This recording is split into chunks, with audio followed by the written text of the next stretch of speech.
Well, looks like the prince saw this coming. So, Theo hands her a letter from our hero, laying out all the details about the cost. Theo also explains that if they can't get everyone out in 3 days, the church might swoop in and things could get messy. After Margaret reads the letter, she jumps straight to the point, asking about the timeline. Theo looks puzzled for a moment, wondering what she means. With a little smile, Margaret politely asks when they need to have all the ships ready to go.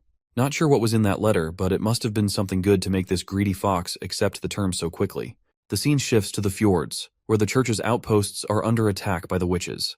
Leading the charge is Lady Ash and her squad of sweet little ladies. After spotting the arrows being shot, Ash informs her crew they're anti-demon arrows, so they need to clean up fast. With that in mind, she leaps into the air without warning, soaring high enough to reach the soldiers on the wall.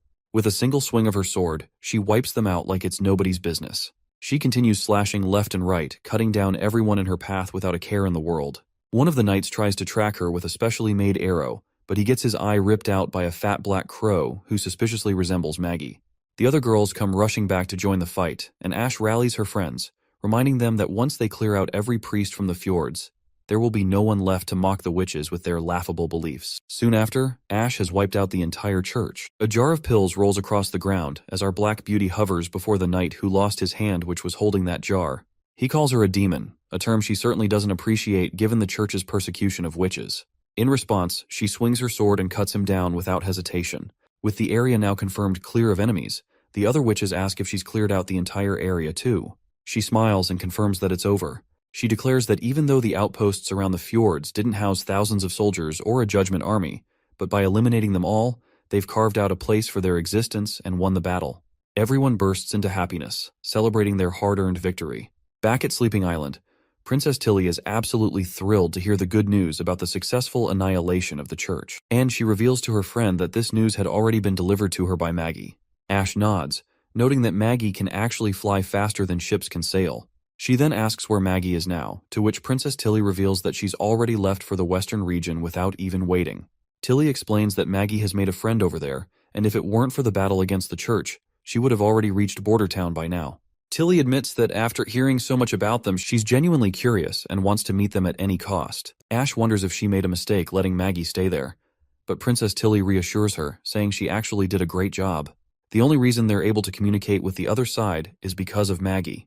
She also mentions that she has sent her response letter to Roland Wimbledon, and she asks Ash how she thinks she responded. Her friend confidently states that she surely denied giving any witches to him, since sailing the sea itself is dangerous. To her surprise, Princess Tilly says that's wrong, causing Ash to choke on her tea.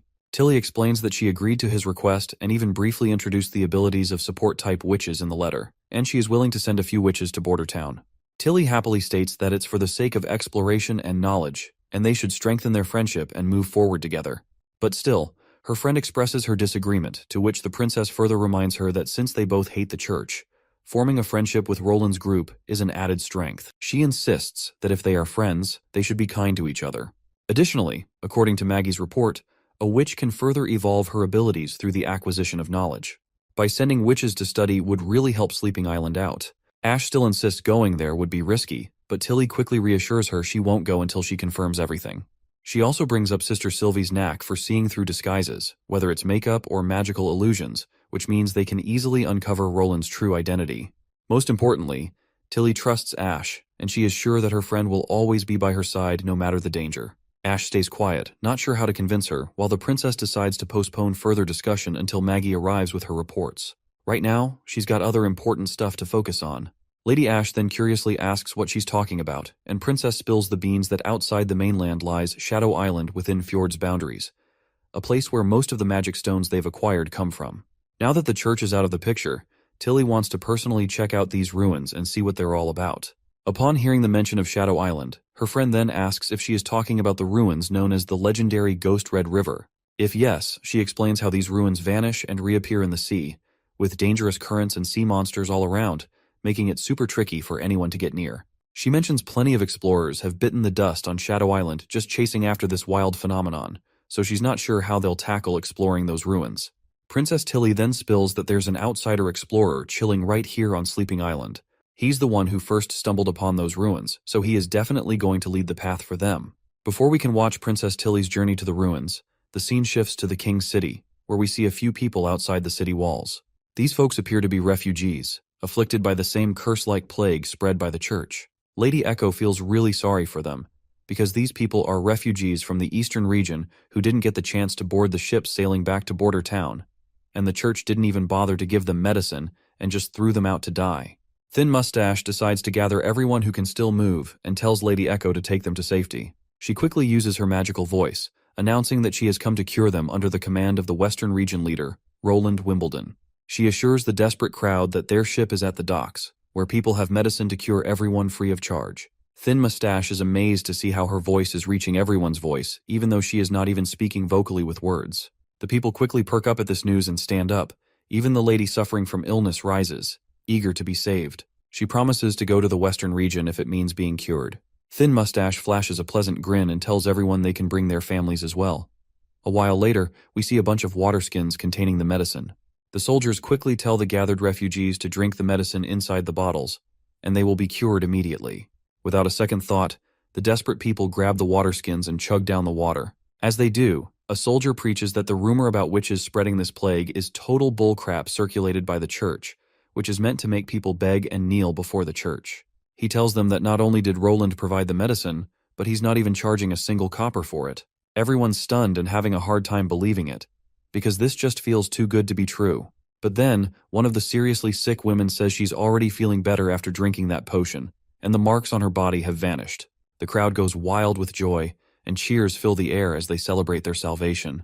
The soldier then explains that Roland Wimbledon is busy developing the Western region and needs a bunch of people to help with farms, building houses, and paving roads. He says those who agree to move there will get food and shelter as compensation. He also promises that everyone will get a job suited to their skills, and lets them know they'll be leaving in 3 days, so they should head to the ships if they want to go to the Western region. The crowd bursts into cheers once again, and eagerly says they're ready to work for Prince Roland. Thin Mustache is glad that everything is going smoothly, and what's even more surprising is that Margaret is also helping by arranging ships. Not gonna lie, I'm curious about why she agreed to help and what our boy offered her to make such a greedy merchant lend a hand. Thin Mustache then asks about the wine barrels scattered around. Theo explains that they're used to store Miss Lily's purified water. It's an easier way to get the water into the city since the walls are tightly guarded and shut to prevent mass riots by refugees. He puffs up his chest and proudly reveals that they're using the capital's side doors, which are still open for merchants, and it's all thanks to the links he has with the King City's guards. Just then, 2 soldiers show up, and Captain Brian quickly asks them what's up. The guard reports that Miss Lightning, who's on scout duty, said someone jumped ship to escape and they're probably a rat hiding in disguise. Well, it looks like this poor rat's escape didn't go too well, and he is now getting grilled by Captain Ironaxe about who he is and who sent him. The guy quickly reveals he's not their enemy. He quickly introduces himself as Hill Fox and claims Theo knows who he is. Well, it seems like it's actually the same guy Theo met before, and back then, he was introduced as a gambler who lost everything in gambling. Right on cue, Theo shows up and fills Ironaxe in, saying that Fox is a newly recruited rat who was supposed to spread information. Theo didn't expect him to infiltrate the masses and risk getting infected, so they're curious why he'd risk his life for some intel. Fox quickly admits he's already figured out that everyone here is working for Roland Wimbledon, not Timothy. That's when Theo decides it might be best to get rid of this guy, since he knows too much and could pose a threat to their plans. However, Fox quickly insists that he's also willing to work with Roland. Ironaxe isn't buying it, though. He definitely doesn't want to trust a rat who's already been working for Timothy. But Fox quickly ups the ante, declaring that he's actually an enemy of Timothy. Suddenly, a little bottle falls out of Fox's pocket, and Theo is quite startled to hear that he's actually an enemy of Timothy. Theo bends down to grab the suspicious-looking bottle, and Fox quickly claims it's the church's holy medicine, which he took from the black market for a high price. He then quickly expresses his desire to join Roland's crew, because he also wants Timothy crushed as well. Thin Mustache asks Theo what he thinks about the situation. Theo explains that when he's not sure what's true or not, he usually goes with the safest bet, which here means deciding to kill Fox. Right at that moment, Nightingale joins the scene and tells Theo to leave it to her to figure out whether Fox is lying or not, because she is a living, breathing lie detector. In a few moments, Fox spills everything from the beginning. He clarifies that he didn't go bankrupt from gambling, nor did his wife cheat on him. These are just tall tales. In fact, he used to be part of the Pigeon Hat, a circus group that performed in the capital's inner districts. The group wasn't very large, but they were a tight-knit team, and Fox met his wife during that time. After they got married, they saved enough money to buy a house in the capital. But everything was destroyed when Timothy began his witch hunt. Under his harsh rule, the patrols went nuts looking for suspects, and Fox's wife was captured on flimsy accusations of being a witch. Later, Fox thought he could bribe the prison guards to free his wife, or at least get a chance to see her. But those filthy, greedy bastards just took his money and still wouldn't let him see her. They promised he could pick her up later, but when he finally got the call, she was already a mangled corpse. From then on, Fox swore he'd get justice for his wife. But the guard responsible for her death got off with just 10 lashes, and all Fox got was a measly 3 gold royals as compensation for losing his wife. If that's not rubbing salt in the wound, I don't know what is. So, Fox's sole purpose in life became seeking revenge on Timothy. He rallied support from his friends in the circus group, and since they weren't exactly battle-hardened, they used their skills to infiltrate various underground organizations. They gathered intel on Timothy and spread it to his enemies. While doing this, he also met Theo and kept tabs on him, who was supposedly working for Timothy to get rid of refugees from the city. But Fox eventually discovered that Theo was actually working for Roland. So here he is, still tied to the chair, insisting that he's eager to join Roland if it means taking down Timothy. He's ready to spill all the juicy details he has about Timothy to make it happen. Once the guy is done speaking, Theo turns to Nightingale and asks her to take on the matter. She quickly reassures him that Fox is being truthful, and there's nothing dishonest in what he's saying. However, she's not sure if he'll actually be useful to them. While Theo is still deciding whether to keep Fox around, Fox is amazed by how Prince Roland is letting witches live and saving so many refugees. He wonders if Timothy had been as kind-hearted, his wife might still be alive. Nightingale smiles, seeing that Fox isn't put off by Roland's unusual behavior. So at the end, they decide to let him join them, and quickly untie his hands. Theo tells him to stick with him and help out around the city for now. Theo is back in the same hotel, where he bumps into Black Hammer again. The big guy is thrilled the medicine worked, saying that without it, these 2 fools he's holding would have been dead by now. The little girl thanks Theo for curing the plague, wondering if he's working with the church. Theo keeps his identity under wraps, and claims that the medicine came from higher-ups in the royalty, and the church is just spinning stories about witches causing the plague, so he wants everyone's help here to cure all of the commoners. Black Hammer perks up at this and asks if Theo's client really let them sell the medicine. Our boy Theo confirms it and explains that his client is furious with the church for deceiving the public. He's worried that if the church keeps spreading propaganda and turning all the commoners to their side, they'll end up ruling the whole kingdom. That's why Theo's client, who is our boy Roland of course, wants to cure all the city's commoners. Theo tosses out a pouch of water containing Lily's purified water, and tells the rats they can sell it for 10 silver, with 40% of the cut going to them.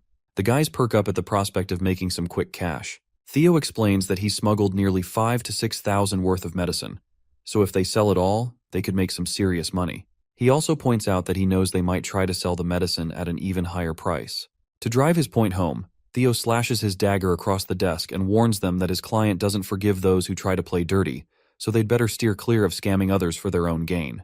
He also tells them not to sell the stock all at once to avoid scalping, and that it's their problem from now on. Then he asks one last time if they're up for the job. Hammer stays quiet for a moment, then grabs the dagger and confidently says he's all in. After hearing the response, Theo quickly informs him that the medicine will arrive at the inn in 2 days by sunset. The next scene takes us to the church, where people are lined up before a priest. One guy sits down over his knees and informs the priest that his whole family has caught the plague and he desperately needs the holy medicine. He explains that he got ripped off by those black market rats when he tried to buy medicine, and now all he has left to offer is a little egg.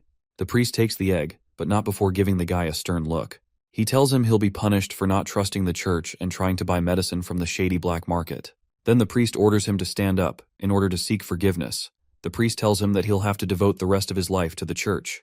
The guy quickly agrees, saying he's ready to dedicate his life right away. Suddenly, another guy rushes in and tells the priest there's a report about someone smuggling the sick out of the city. The news comes as a great surprise to the priest. Shortly after, we find a priest grilling this guy Needle Eye, who claims to have even juicier news. The priest promises this man that if his information checks out, he'll be rewarded with the holy medicine for his help. Needle Eye then quickly explains that there are empty ships at the commercial river outside the city specifically for shipping the sick. What's even more blasphemous is that they have a way to cure the demonic plague. He says the soldiers had the sick drink some strange water, which made their black spots quickly vanish. These soldiers from the western region are also offering food and shelter to anyone who moves there. To make things worse, there are witches among these people. The mention of witches rattles the priest to his core, and Needle Eye confirms he even saw one flying through the air. One priest grits his teeth at this revelation, while the other asks how many people are on their side and whether Needle Eye is sure they're mercenaries employed by the merchants. Needle Eye kind of confirms it, saying they weren't wearing any armor, didn't have horses, and were armed only with wooden spears, and claims that there are probably fewer than 100 of them. The priest tosses a bottle of medicine towards Needle Eye, who after seeing his reward coming at him, quickly adds that there are also rumors this whole thing was organized by the ruler of Border Town, who's looking to develop his land. The priest gives Needle Eye props for the info. But before the poor guy can even enjoy his reward, his throat is pierced by a dagger from behind, leaving him writhing in pain, and the attacker is a shady figure in a robe. After Needle Eye is dead, the junior priest asks his senior if he really buys the stuff Needle Eye was saying. The senior priest says he'll need to check it out, but suspects there's some truth to it. He plans to put 2 scouts on the city walls to figure out what's going on. The priest gives the mission to his junior, instructing him that if there are indeed mercenaries and witches at the docks, he'll need to buy up all the medicine the rats are selling around town. He is afraid that if the people from Border Town continue spreading their cure, nobody will bow down to the church anymore. As for the witches, the priest decides to leave that task to a mysterious figure known as Faceless. It turns out Faceless is no ordinary person. When the priest tells him to return to his true form, the old man quickly transforms into a stunningly beautiful woman, radiating the undeniable beauty and grace of a witch. It seems she has a particular fondness for the priest, and assures him she'll take care of her part of the job. Back at the city walls, our party is doing a great job getting all the refugees out. Nightingale lets Lady Echo know that the operation has been a success so far, and everyone should be able to catch the ships by sunset. Lady Echo seems a bit distant. When Nightingale asks what's on her mind, she says she's just in awe.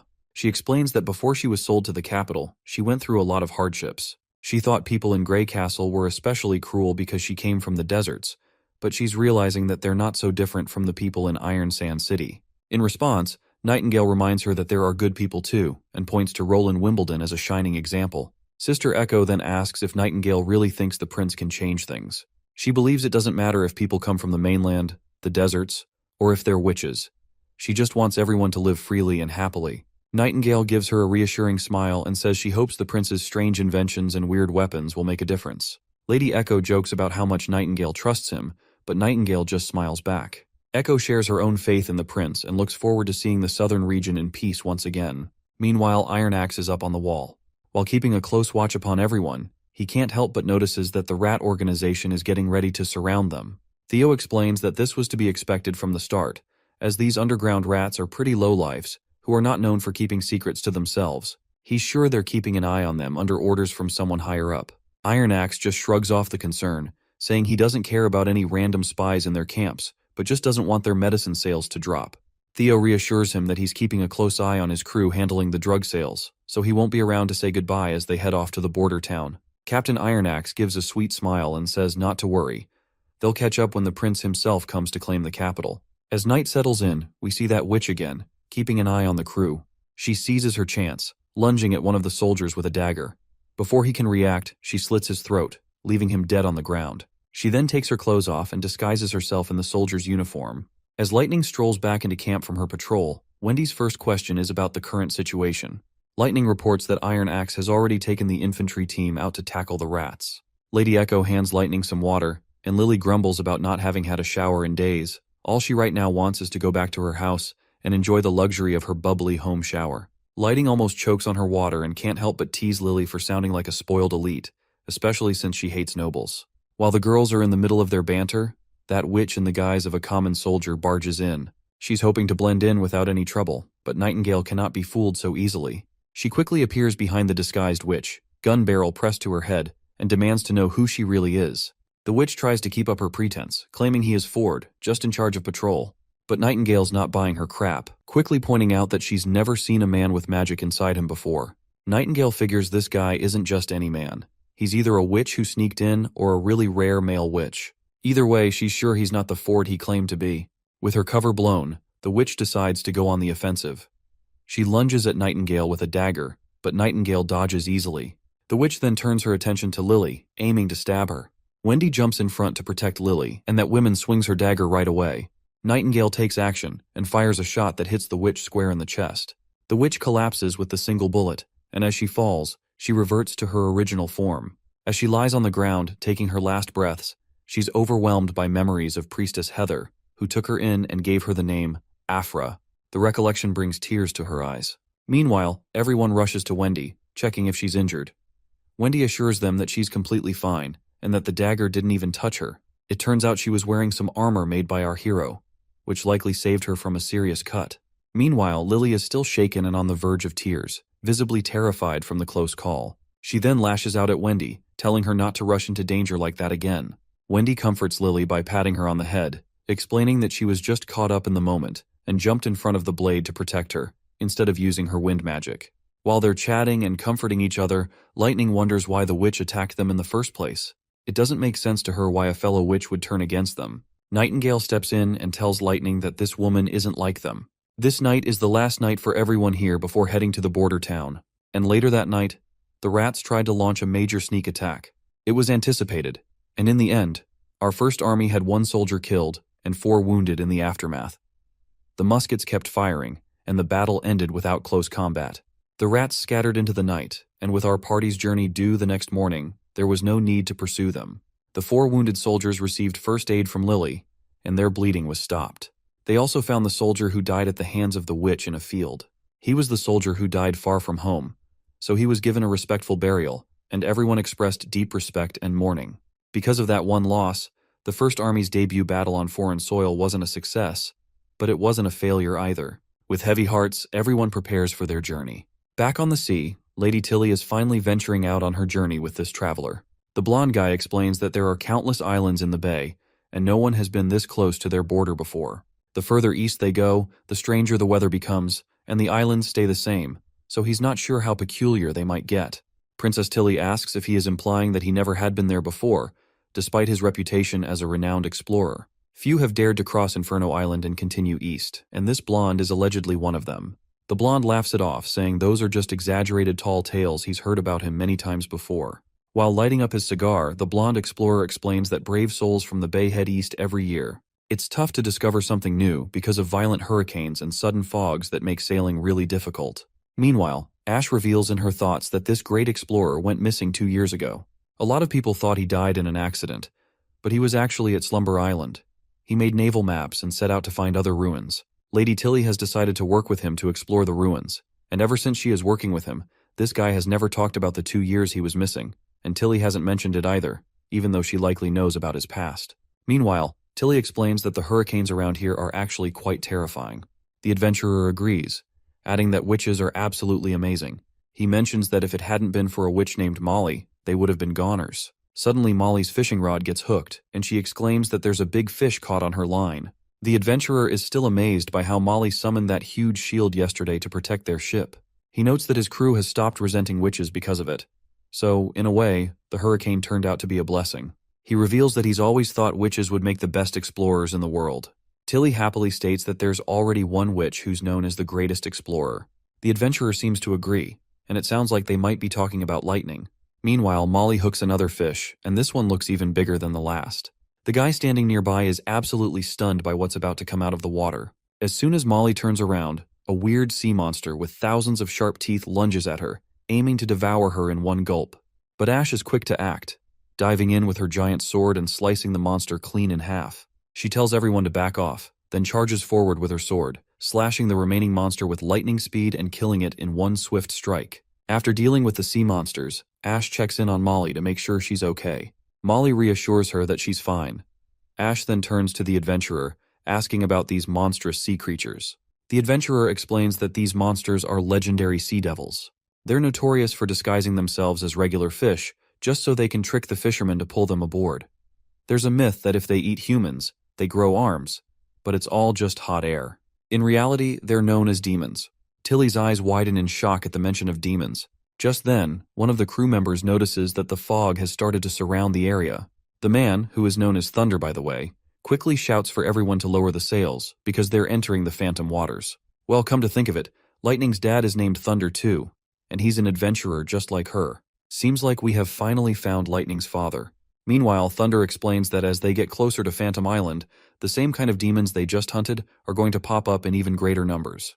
The fog, rocks, and other creatures make this place feel like a ghostly battlefield, which is why many explorers come here but few find the entrance to the ruins. Luckily, they don't have to worry about any of that right now because Molly's jelly-like pet is guiding them safely. Thunder is once again amazed by how, no matter how chaotic the region gets, the pet always warns them of any danger ahead. Ash then asks if all of these islands are underwater, and Thunder confirms that they are, just like Slumber Island. However, the tide rises and falls much faster here, about once every half a month, and the speed is incredible. It's like there's a huge hole at the bottom that's sucking up all the nearby water. Thunder thinks the whole bay's wave activity is tied to this place. If they're lucky, they might see the main island popping up from the water. Princess Tilly asks why they don't just wait until the tide's all the way down, so they won't have to worry about hitting any rocks while sailing.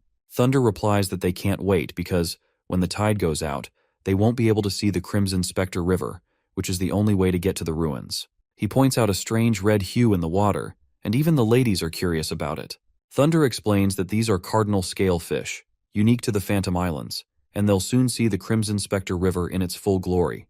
Princess Tilly lights up when she sees a huge swarm of fish. She finally gets it. The Crimson Spectre River isn't a real river at all, but just a bunch of cardinal scale fish swimming together.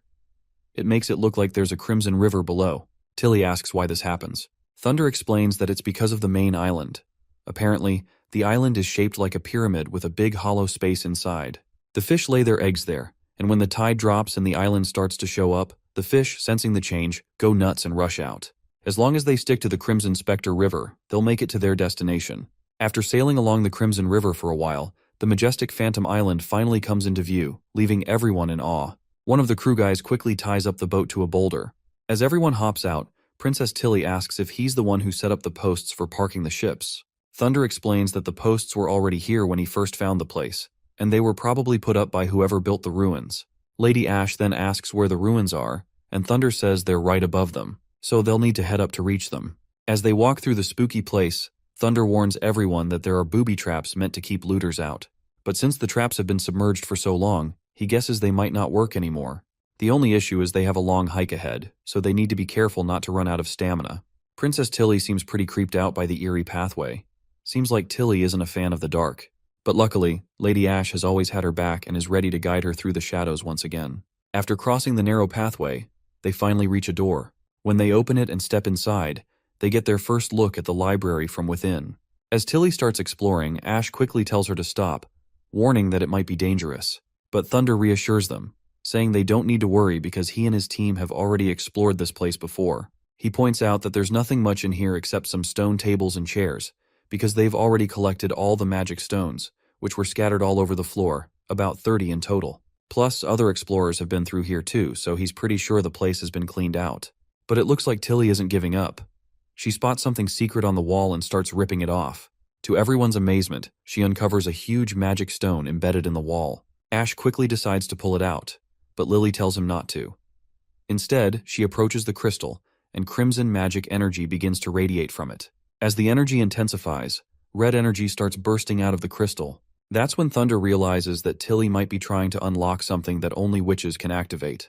The other crew members are completely clueless about what's happening, and before shit takes turn for the worst, Lady Ash steps in, grabs Tilly like a toddler, and starts running out of the mess. At the same time, a staircase suddenly drops down to the ground from above, supported by some sturdy chains. Thunder's mind is hit by a bolt out of the blue as he sees the staircase before his eyes, probably leading to a secret room. Everyone quickly ascends the stairs, and when they reach the top, Princess Tilly finds another stone embedded in the wall, and this one looks like an ice crystal you will find in the Everwinter Kingdom. Thunder is also amazed and points out that a stone this size could be worth a lot on the market. Tilly assures him that he'll get his share of the loot, just as they agreed. After walking around a bit more, they realize this new place is an abandoned living space. There are some books here too, but even Tilly, who's usually pretty sharp, has trouble reading them because the language is unfamiliar. She decides to take the whole treasure trove of knowledge with her, as they had planned. Thunder then checks out the telescope, but all he sees is pitch black. It's probably because it's broken. Princess Tilly calls Ash over to help move a heavy bronze plate. When Ash pushes it aside, they discover another stone underneath. Tilly immediately reaches out to it, and the stone reacts by glowing with a thick crimson light. Princess tells her friend that the stone is continuously drawing in her magic, and quickly Ash tells her to step back. But the princess reveals that it's already too late, and insists she just needs a little more time to finish the process. Things take a turn for the worse as the ground starts shaking, and Thunder begins coughing badly. His eyes fall on the telescope again, and out of curiosity, he makes a bad mistake of looking through it, which leaves him absolutely boggled when he sees a huge door that seems to be connected to the depths of hell itself. Back in the border town, we see the prince holding a letter sent by his sister and delivered by our little pigeon girl. In the letter, Princess Tilly writes that since his brother is also helping the witches, it's clear that the church has become their enemy. She reveals that she's a witch too, which might not surprise him since it's the only reason the other witches trust her. In a nutshell, she's glad that he's earned the witches' trust with his kind heart, instead of treating them like tools, unlike those nobles. She's also excited about all the inventions he's made. As a gesture of goodwill and to build a strong relationship between both parties against the church, she's included a list of supportive witches in her letter. He can choose those he needs the most and have Maggie let her know. She also warns him she won't be sending more than 5 witches, so he'd better sort out a good transportation plan. The church is greedy and will eventually try to take over all 4 kingdoms, so she hopes he's ready to fight them when the time comes. She'll also give full support to help push back against the church and make a world where witches aren't discriminated against. With that sweet note, that's how the letter wraps up. The prince thanks the pigeon girl for delivering the letter and tells her that Lightning has already gone to the king's city with the ships and should be back in a few days. In the meantime, she can either hang out with Nana or Leaf if she wants to play, or she can take a bath and get some rest. Just as he's getting back to his work, he's jolted by a commotion outside. He's freaking out, hoping his territory isn't under attack. But when he looks outside, he sees the chemistry lab is on fire.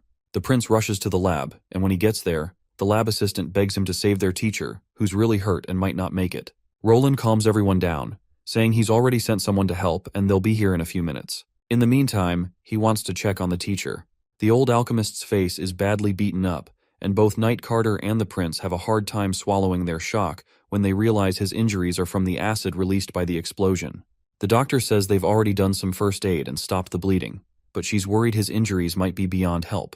Not wasting any time, the prince quickly tells his guard Sean to bring Nana in as soon as possible, and Sean responds immediately. The prince decides to check out the scene with Carter and reminds the guard again to bring Nana back quickly. They walk into the lab, and it's a total disaster. The prince tells Carter not to touch anything unless he's wearing anti-corrosion gloves.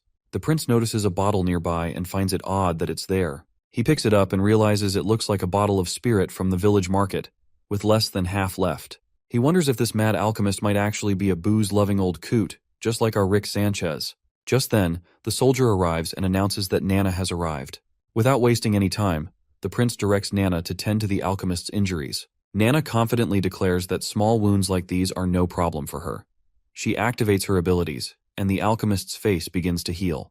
The skin on his fingers, which had been severely damaged, starts to recover and come together. It's pretty surprising that Nana is actually healing the alchemist's missing fingers, especially since she wasn't able to do this before. Even the soldier is a bit puzzled because there were 3 fingers missing before, but now everything is healed up. The prince asks Nana since when she's been able to do this. In response, the girl explains that she discovered this ability about a week ago. She was experimenting with chickens and realized she didn't need the severed limbs to patch them up once again with body. If she focused enough magic, the lost limbs would slowly grow back by themselves. She proudly mentions that she can pull up this miracle thanks to what the prince taught her in class about the human body being composed of cells. Injuries or amputated limbs are like lost cells, and since magic can fix these losses, she was sure that it should work for amputated limbs too. It's a bit mana-draining task, but growing back a finger is manageable, while regenerating an entire arm is more challenging. Once the alchemist is fully healed, he opens his eyes and jolts awake. He quickly reports that he has finally created what the prince assigned him to make. Curious, the prince asks if he's talking about mercury fulminate. The alchemist confirms with a frantic yes. He explains that the missing catalyst turned out to be alcohol. At first, he tried dozens of different ingredients, but none of them worked. After this streak of bad luck, he bought some alcohol to lift his spirits, and remembered from the chemistry book that alcohol is an organic product and an important ingredient for some reactions. He extracted the alcohol from the spirit and conducted a new test, which surprisingly succeeded on the 6th try. He rambles on about some scientific details that aren't crucial right now. In a nutshell, while experimenting with alcohol, he accidentally had a blast, not the fun kind, but a pretty brutal one.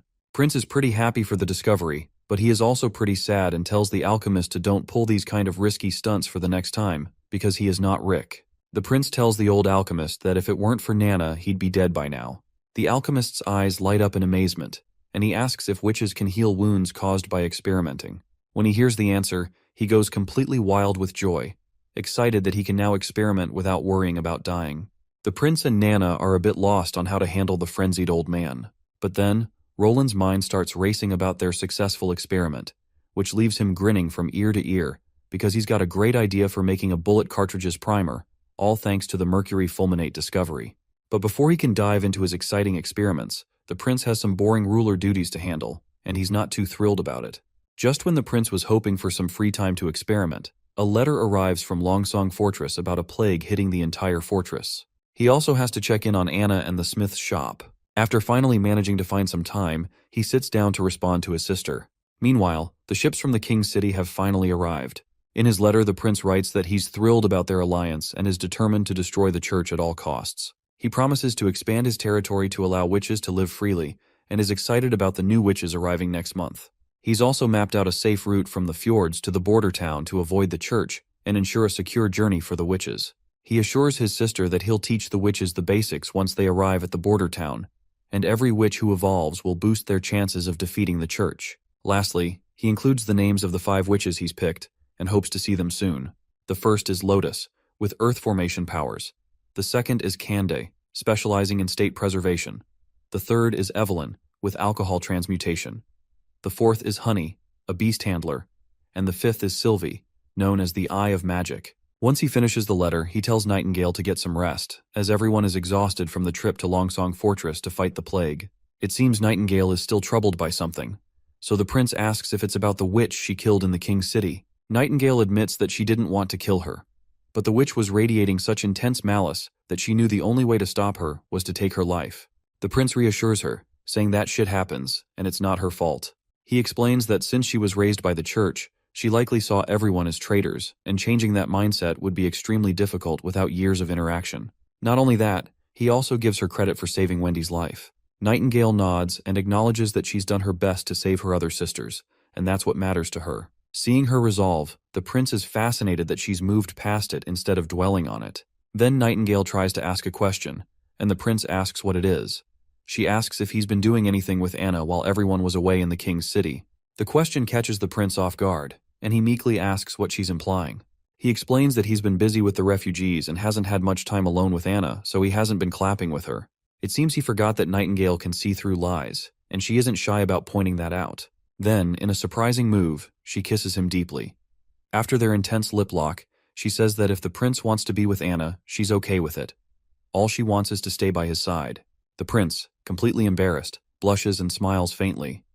With those final words, Nightingale begins to dissolve into her fog, leaving the prince alone. The scene shifts to Anna, who's busy prepping some mushrooms. As she's walking around, Nightingale suddenly pops up behind her. Anna offers the mushrooms to Nightingale and explains she's making snacks for the prince. Maggie picked these bird-kiss mushrooms from the misty forest today, and they're super fresh. Since the prince has been working so hard lately, she thought some snacks would be a nice treat. Anna asks if Nightingale wants to try some once she's done. Nightingale asks if Anna can show her how to make them, and Anna's all too happy to teach her. The two ladies get into their cooking groove. Anna places the mushrooms on a plate after cleaning them, with some dip sauce to bring out their flavor. She grills them until they turn a golden color, and they both enjoy their cooking time together. While they're cooking, Anna asks her senior if she's missed the prince. Nightingale goes silent and looks pretty embarrassed. Anna reassures her that she's not the only one who missed him, because everyone who went to the king's city felt the same way. Noticing Nightingale's unusual behavior, the junior asks what's wrong. Nightingale just says it's nothing but admits that she missed him too. Anna then points out that if she were in Nightingale's place, she'd be dying to reunite with the prince. Nightingale gets a bit somber hearing this, but then Anna snaps her back to the moment, reminding her that the mushrooms are burning. Once they're done, Nightingale takes a bite and finds them delicious. Anna can't stop praising how amazing these mushrooms are when cooked just right. After finishing up, Anna brings a plate of perfectly roasted mushrooms to the prince. She mentions that Nightingale helped with the cooking but felt a bit awkward, so she didn't come along. The prince's mind flashes back to the kiss with Nightingale, and he's momentarily freaked out. Trying to focus, he grabs a mushroom, still thinking about that kiss, and takes a bite. Instantly, there's an explosion of flavor in his mouth. He goes totally nuts, like he's in a Food Wars anime. The mushrooms are perfectly salted and have a soft texture that takes the taste to the next level. The prince asks if there are a lot more of these mushrooms. Anna says they can harvest more since Maggie only made one trip and brought back a big bag. He mentions wanting to cook some veggies too since he's getting tired of meat. He grabs another mushroom, and as soon as he takes a bite, his face goes pale. He's hit with an overwhelming rush of salt, and tears start flowing involuntarily from the saltiness. Anna charmingly explains that this batch was made by Nightingale, who really paid attention to every step. The prince can tell these mushrooms are from Nightingale, especially because they're a bit clumsy but endearing. He reflects on how he's spent most of his life working on blueprints and never really had a chance to enjoy simple things like this, making him unsure how to respond to their feelings. He puts the plate back on the table, and Anna asks if he'd like to have some more mushrooms another day. He assures her he definitely will, and they were absolutely delicious. A few days later, it's the day of the award ceremony in Bordertown, where people will be honored for their significant contributions. The prince reflects on the achievements they've made, like fighting demons, taking on Longsong Fortress, and everything else. He acknowledges that these accomplishments were all thanks to the efforts of everyone involved. These aren't just elites or artists, but ordinary people who made a huge difference. As a token of appreciation, everyone will receive a generous reward, a special medal designed by the prince himself, along with 100 golden royals and 5 acres of land. The crowd bursts into cheers at the prospect of rewards, while the prince kicks off the ceremony by inviting Iron Axe, the First Army's commander, to the stage. As Sister Echo sings a beautiful song to add a special touch to the ceremony, Iron Axe seems pretty anxious in front of the whole crowd.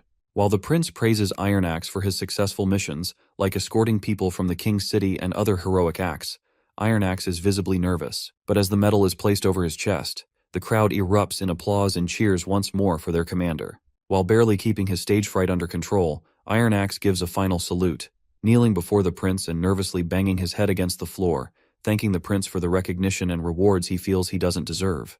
As he walks off, Knight Carter and the old advisor notice the genuine happiness shining on Iron Axe's face.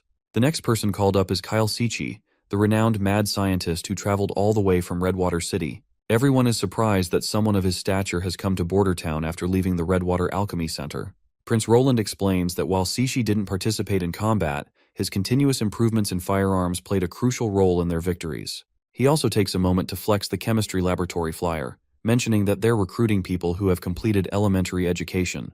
The old man seems pretty annoyed that he was pulled from the lab for this, but the prince reassures him that it's a great chance to get more help for the lab. Once it expands, they'll have a bigger crew called Chemistry 201. The old man's mood brightens, and he starts bowing his head in gratitude. Next up is Nana, who's being rewarded for her healing work. As she steps onto the stage, the crowd starts singing her praises. Everyone thanks her for the times she's healed them, and it completely melts Nana's heart. Overwhelmed by emotion, she reflects on all the hard work she's put in and comes close to tears, realizing she's finally being acknowledged. The prince tells her to calm down and just respond to everyone's enthusiasm. She wipes her tears, stands tall on the stage, and thanks everyone for their generous praise. Once the ceremony wraps up, the prince looks completely worn out from all the speeches and activities. Just when he's about to sink into some well-deserved rest, Nana shows up, puts a finger to his lips, and shushes him. Startled, the prince follows her into his office, where he sees all the witches lined up in the hallway. Lady Scroll steps forward, offering her respects and praising him for his incredible hard work. She struggles to find the right words to express her gratitude. The prince, a bit nervous, listens as the witches explain they've finally found the holy mountain they were searching for. As long as he doesn't send them away, they're more than happy to stay and work with him. The prince shrugs off their flattery, telling them that all he's achieved is thanks to their support, so they don't need to feel indebted. Wendy then steps in, announcing that everyone should head to the dining hall, and the prince will join them soon after changing his clothes. Once the crowd has dispersed, Sister Scroll pulls the prince aside, reminding him that he's been burning the candle at both ends. She notices how tired he looks and suggests he needs to take better care of himself. The prince brushes it off, insisting he's perfectly fine, but his tired eyes give him away. Meanwhile, the witches walking down the corridor are buzzing with excitement about the feast ahead.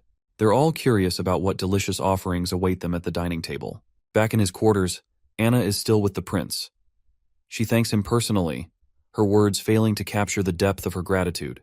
The prince, now starting to change into more comfortable attire, casually asks why she's so determined to stay in Bordertown. Anna, with a touch of shyness, admits she doesn't have a specific reason, but makes it clear that she'll follow him wherever he goes. She places her head against his chest, seeking comfort and reassurance. While the prince and Nana are getting all emotional, that church guy, whom I forget the name of, stands outside the door, looking forward to discussing some bridge blueprints with the prince. But after peeking through the gate, realizes it's not the best time to interrupt and decides to figure it out on his own. Meanwhile, in the city outskirts at Grey Castle Capital, we catch up with Theo. Fox has brought his circus crew, and he introduces the first guy as a magician who's been undercover in Dreamwater, gathering juicy intel during the naval port barricade. The magician reports that he entered Dreamwater pretending to be an amnesiac, but most people either died or fled. Even the leader, Tanis, was executed by the Judgment Army, and everyone was scrambling to fill the power vacuum. The mention of the Judgment Army grabs Theo's attention. He remembers that this is the church's secret weapon and takes note of the significance. The magician confirms Theo's suspicions. He adds that Tanis's attempt to seize the port failed spectacularly. After retreating to the Eastern District, they were ambushed by the Skeleton Fingers, leaving them with just about 10 people. In a desperate bid to find the church, Tanis and a few of his subordinates set off, but only 2 or 3 of them made it back. They reported that Tanis had a heated argument with the bishop and ended up impaled by the Judgment Army. Theo connects the dots and realizes that Tanis's downfall was likely due to being cut off from church support. The church's refusal to assist him led to his demise. Dreamwater is in serious trouble, and Theo can see how the pieces are falling into place. Man, all this high-stakes political stuff between the kingdoms is a lot to handle, but honestly, who cares? What really matters is watching Roland wipe the floor with everyone. Theo steps in and announces that he serves under Roland Wimbledon and is in charge of gathering reports for him across the kingdom. With his voice raised, he asks if anyone's interested in working for Prince Roland. The whole circus crew gets fired up and makes it clear they're in as long as Timothy is brought to justice. Theo tells them they'll meet once a week at this time and place, and if anyone has urgent reports, they should leave a pot of purple flowers at the door. They'll knock 3 times long, then 2 short. Everyone agrees, and Theo reminds them that a good informant keeps their identity hidden, so they need to keep a low profile. He tells them to cooperate, and they'll make sure Timothy goes down. Theo asks if anyone has anything to add. That's when Fox chimes in, saying Timothy is already on his way back from the eastern region. He shares rumors from the Black Mallet that Timothy seems to be recruiting a lot of rats into his army. The promise is that these rats can become free citizens if they join, and some members of the Skeleton Fingers have gone to the capital to check it out, and it looks like it's legit. Theo quickly realizes that rats can't be real soldiers, so Timothy is probably planning to use those church pills to make them fight, just like they did before. Theo tells everyone to keep a close eye on the rats and report any updates. This will be their first task. The next scene takes us back to the border town, where we see all the refugees lying down, and the person on the counter is taking all the information about each person, and according to their skill set, they are being assigned to a job. A refugee then comes in front of the desk, saying he's illiterate but a skilled woodworker. The attendant starts asking him the usual questions about the job, and the guy answers confidently but nervously. So the receptionist eventually hands him a form to fill out. Just then, Old Man Barov comes from behind, and with his eyes cold as ice, he asks the receptionist why they're doing such a sloppy job. Then, Barov turns to the alleged woodworker and tells him to show his hands. The man reluctantly holds them out. Barov points out that if this guy was a real woodworker, his hands wouldn't be so rough. They should be shiny and tough from handling wood, and stained black from drawing outlines, which is hard to wash off. Plus, the guy keeps avoiding eye contact, which is a dead giveaway that he's faking it. Most people act like that when they're trying to remember something they never actually experienced. The alleged woodworker starts to panic after being exposed. Faced with the punishment of either being sent to the mines or banished from the western region, Barov asks him one last time if he can confirm his story. The man's face goes pale as he realizes the gravity of his situation and quickly starts banging his head against the floor, confessing that he learned everything by watching his neighbor. The guards take the faker away, and the receptionist, amazed by Barov's insight, comments on his impressive knowledge of woodworking. Barov dismisses the praise, explaining that he picked up these skills during a recruitment drive in the months of demons. Barov advises the receptionist to pay close attention to individuals when they're answering questions. Only those who answer confidently and accurately deserve to be personally evaluated by the prince. He also emphasizes discouraging others from lying by warning them about the severe punishments. Back in the office, Barov reports to the prince that each refugee is expensive, and if they don't work in border town for at least a decade, they won't offset the expense it took to bring them here. The prince reveals his plans, acknowledging that it took 3 days to process the 6,000 refugees. Currently, housing in the town is tight, so he will prioritize the 1,500 skilled artisans first. The other refugees without skills will have to live outside the walls for another 2 or 3 months. The prince instructs Barov to accommodate all the artisans, regardless of whether they are married or not, ensuring they at least get a room. Barov asks what they should do with the spare houses after accommodating the artisans. The prince replies that they should rent them out, giving the refugees a reason to work hard and save money to either buy the house or continue renting it. Prince then asks how many people have left since the ceremony where they introduced the witches to everyone. The old man reports that 0 native villagers and only 6 farm workers have left. Well, it seems like it's a win for our prince, noting that his plan of establishing the theater has convinced many people to accept the witches. However, The old man adds that 110 refugees have left because of their fear of witches, even though they were treated by these very witches. The old man gets all worked up and suggests executing all of them for not showing faith in their prince and to prevent them from returning to the church. But the prince shakes his head, pointing out that the real hardcore church followers were probably among those 300 refugees who stuck around in the capital, even with the plague. They're too stubborn to change their views on witches. All they wanted was to leave, and he is not about to start executing people just because their beliefs are outdated.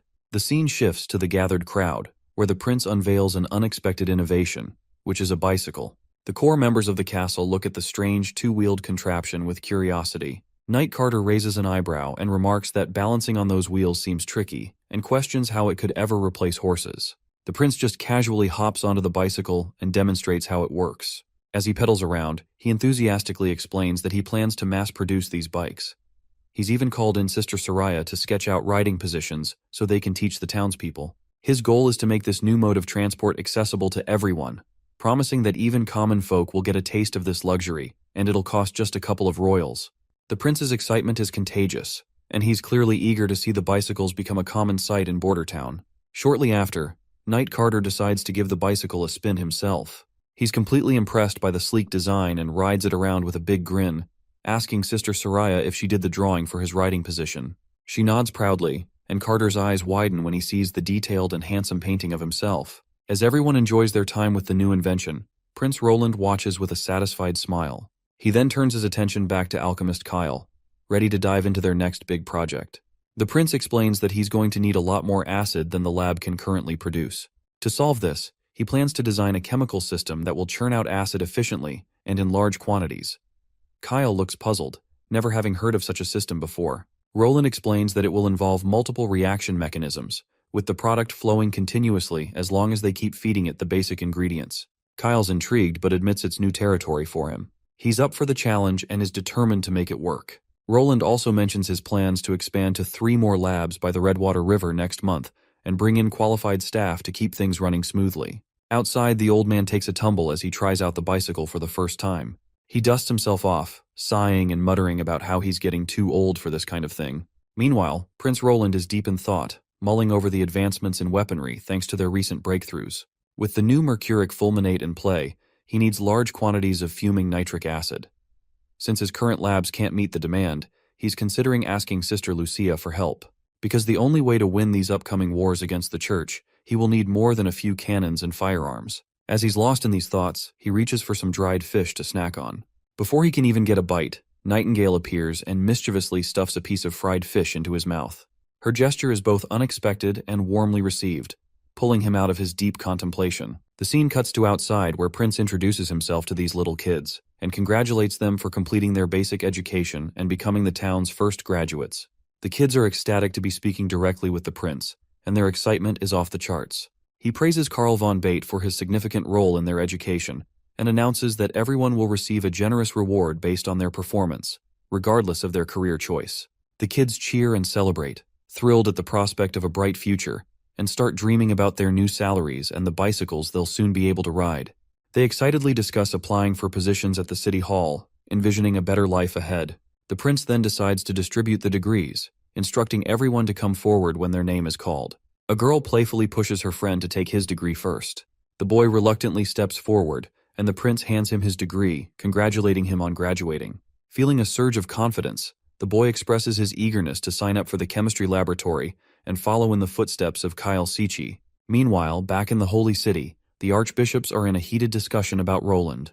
Priest Main is stunned to learn that the plague the church spread was caused by microscopic demons specifically bred to be invisible.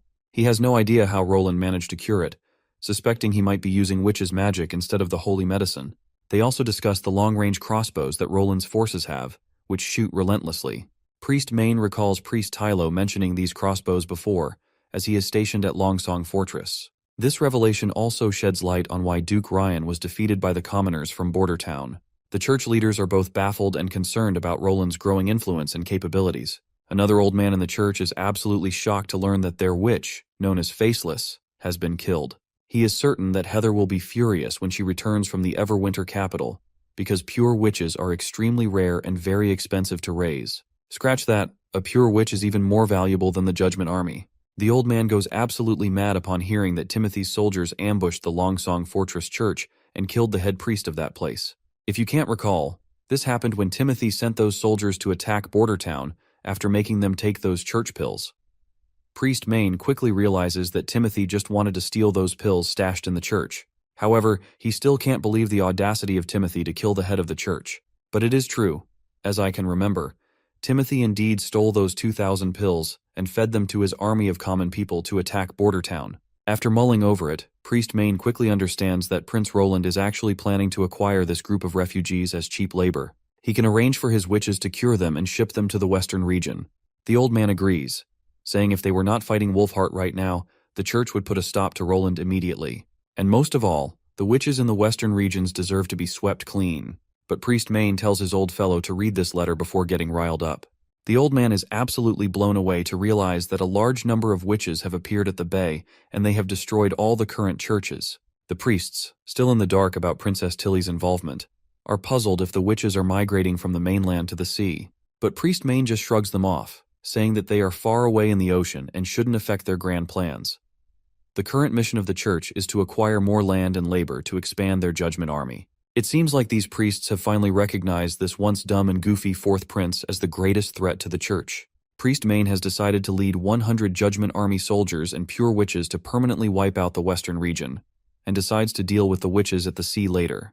The old man is shocked at the idea of Main going himself, especially since the battle at Wolfheart is still ongoing, and Heather has not returned from Everwinter. But, as if on cue, a soldier arrives with urgent news from Heather. Apparently, a huge fleet has docked at Everwinter, and many enemies are attacking the capital. When the message was sent, 2 city gates had already been lost. Archbishop Heather is currently trying to defend as much as she can, but there are too many enemies, and they are using berserker pills. All the ships are flying the same black flag, the Black Sail Fleet of Garcia Wimbledon. The scene transitions to the castle of Everwinter, where Garcia has taken control and captured Heather.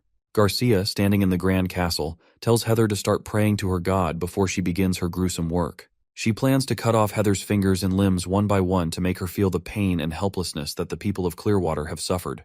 Heather, however, remains steadfast, showing no hint of fear or apprehension. She defiantly asks Garcia if she plans to curse herself with the church's wrath, or if she intends to drift at sea forever without ever docking. Garcia does not seem to like this nonsense talk and simply snaps her fingers. Right on cue, her goons pin Heather to the ground and hold her hand out.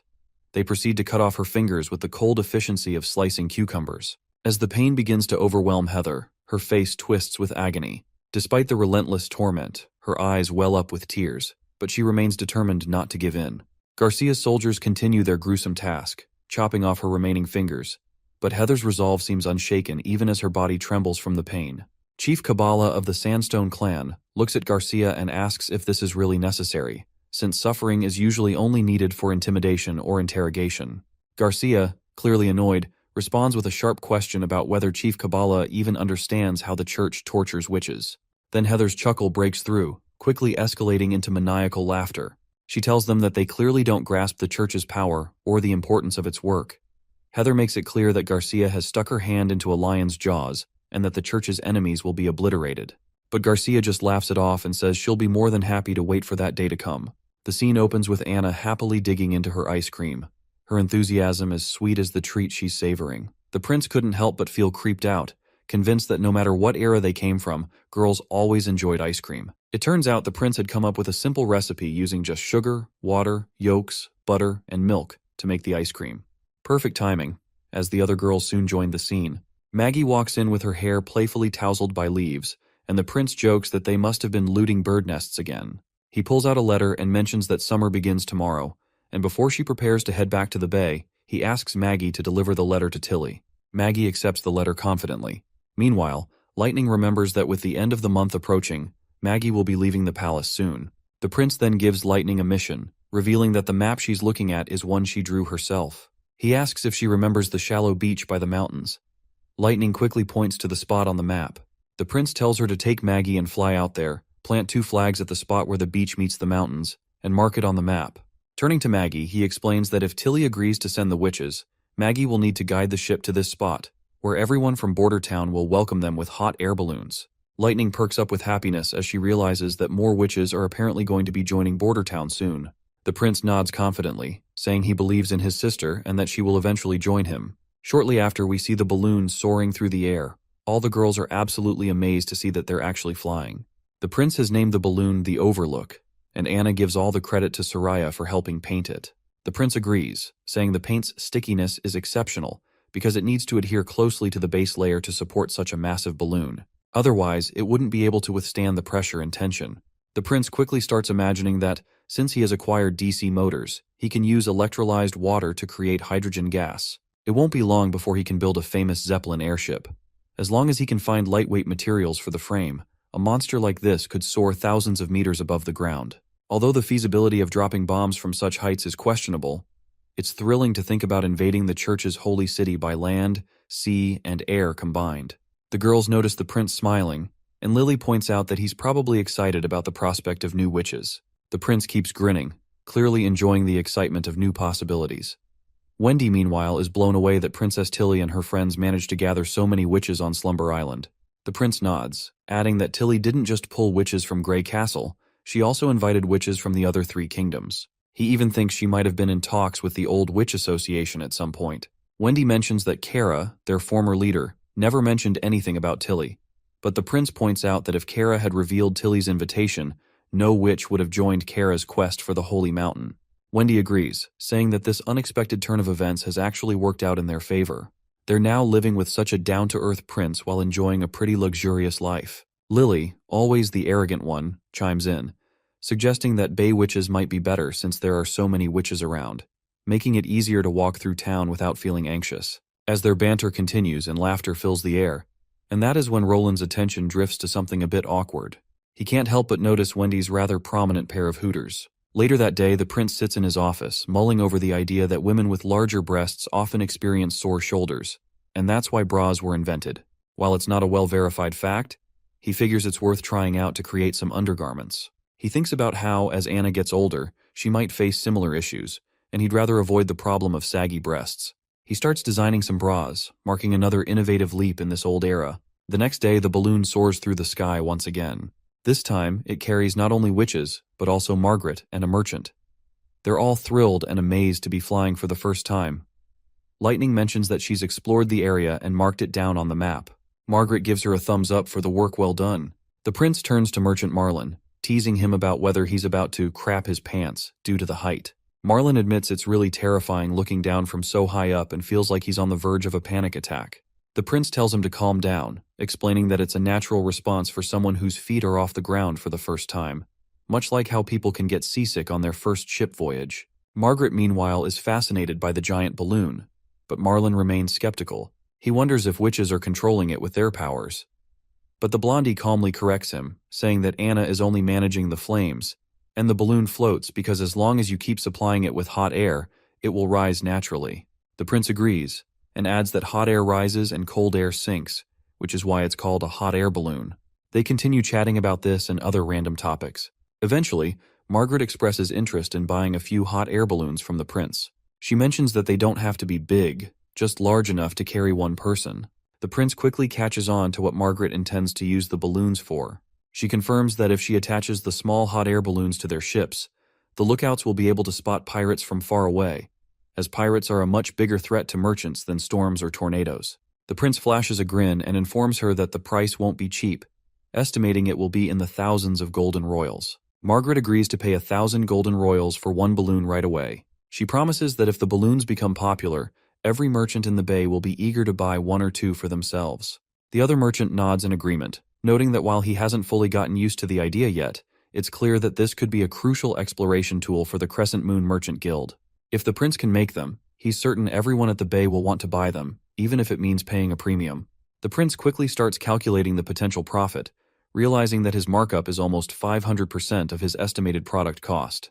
Plus, since he plans to use hydrogen gas to make the balloons float, customers will need to bring them back to Bordertown for refills, creating another source of income. He can almost see himself swimming in golden royals from these balloons. I remember when the entire town's budget was only a few hundred gold royals, and now he's on the brink of making thousands from just one balloon. As you can imagine, he shakes hands and quickly seals the deal.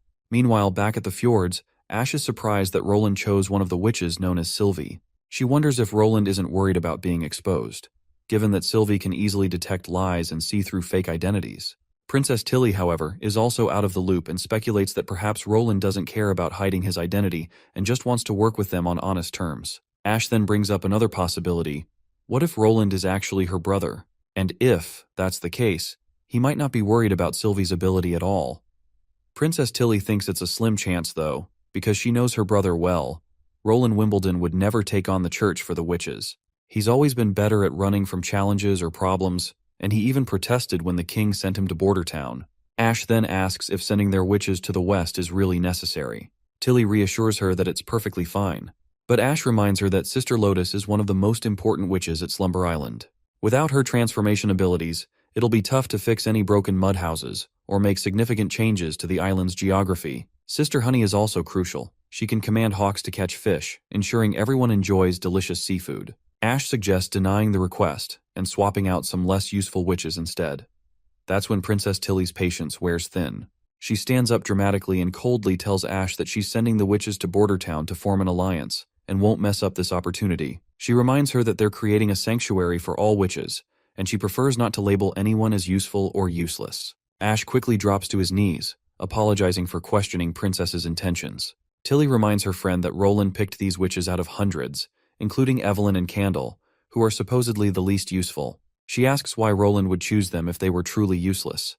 She's confident that working with these witches will help them understand Roland's choices and how he plans to use their powers. Tilly makes it clear that the witches are not just tools and warns Ash not to say anything like that again.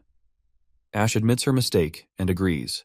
Tilly also wants the books they found in the ruins deciphered as quickly as possible. She felt uneasy after her last visit to the ruins and heard that the old association started in Seabreeze Town, with ruins in the eastern forest. She hopes that if the texts in the books match those from both locations, it might reveal a connection. Well, it seems like Tilly is absolutely right. The former leader of the Witch Association, Kara, had that creepy book, which she used in her quest to find the Holy Mountain, but she ended up getting killed by demons. Tilly then apologizes to Ash for scolding her so harshly. While she still doesn't agree with labeling the witches as useless, she acknowledges that if Lotus is away for too long, it will affect the island. Tilly plans to have Lotus return to the bay before winter arrives. In exchange, she will send a few battle witches to Border Town to fend off monsters in months of demons. She is pretty sure that Ash will also go with her in Border Town during the winter. And of course, our tall, scar-faced lady quickly agrees to tag along with Princess Tilly. After all, their relationship seems more like that of a loving couple than just comrades. The next scene takes us to the open sea, where a lone boat is sailing through the waters. On board are Maggie and her fellow witches, making their way towards the border town. Maggie seems to be having a blast as a seagull, and the boat's captain is blown away by Maggie's ability to transform into different birds. He's especially surprised that she can also inherit each bird's skills, like how seagulls can navigate the sea effortlessly and even detect storms. Sylvie, a charming witch with green silky hair, agrees and notes that without Maggie's help, they wouldn't have had the courage to take a new route around the endless cape and dock south of Grey Castle. That's when the captain bursts out laughing, saying that even though Maggie looks exactly like a seagull, he can still tell her apart by the shape of her body. Sylvie raises an eyebrow and notes that she never noticed it, because she claims that she tends to observe things more directly. Well, considering she's one of the witches who can see through fake identities, lies, and all that stuff, it's obvious she does not distinguish between people through their body features. Sylvie then glances at the ship's crew and notices that they look exhausted, so she politely asks the captain to switch their shifts. The captain is amazed that she can pick up on such subtle details. It seems nothing escapes the sharp eyes of Sylvie. As the captain rushes over to get his crew to stop slacking off, Sylvie's mind drifts back to the last conversation she had with Princess Tilly. Tilly had told her that their trip to the border town wouldn't just be about connecting with their sisters and offering help. Sylvie also had a task to uncover Roland Wimbledon's true identity. If there was anything suspicious about him, Tilly had ordered Sylvie to work with the Witch Union to expose his true self. Right now, Sylvie's worried that in the worst-case scenario, the Witch Union might not cooperate with her. They could end up imprisoning her and her crew just to keep Roland's false identity under wraps. She notices other witches goofing around on the ship. Even though everyone seems happy, Sylvie can't shake the feeling that things might not be as easy as they appear. We also spot Molly, who's having a blast and is excited that they're almost at their destination. On the other hand, a little witch with 2 ponytails looks miserable. She can hardly believe they've been swaying on this boat for a week and is amazed she's still holding on. The captain reassures her, saying she'll feel better once they hit solid ground. He adds that he's never seen anyone die from seasickness before and tells her to hang in there. Ash then turns to the little girl and comforts her, saying that Maggie has already alerted everyone in the border town, so everyone should be here to pick them up soon. The little girl curiously asks if Ash and Molly aren't going to the border town, to which Ash explains that she and Molly just tagged along to ensure their safety at sea. After dropping them off, they'll head back immediately since Princess Tilly needs their help on the island as well. Ash warns the girls to stay away from Roland Wimbledon as much as possible. The little witch then curiously asks her senior why they should be afraid of him since he's just Princess Tilly's brother. Ash agrees he's her brother, but makes it clear that being royalty doesn't mean the prince isn't a creep who likes groping witches. While everyone's busy chatting about the prince, Sylvie notices something rising into the sky from the mountains, and she's absolutely shocked by what she sees. The crew's expressions are priceless as they wonder what kind of giant bird it could be. The little witches turn to their senior, asking if she's ever seen anything like it before. The senior admits that this is the first time she's come across something like this. As they approach, Sylvie's heart swells when she sees a welcome banner fluttering in the air. It's clear the Witch Union is greeting them warmly, and the banner's message clearly says, "Border Town welcomes everyone," which just leaves Sylvie momentarily speechless. When the ship finally reaches the shore, Wendy takes the opportunity to greet everyone warmly and welcome them into Border Town. While Ash remains calm and composed around Wendy, the other witches behind Ash still look quite nervous. Wendy and Ash exchange greetings, and Anna soon arrives on the scene. As Sylvie's eyes land on Anna, she notices that all the magic around the witches seems to be gravitating towards her. The sheer amount of power radiating from Anna blows her mind, making her realize just how extraordinarily powerful our girl Anna truly is.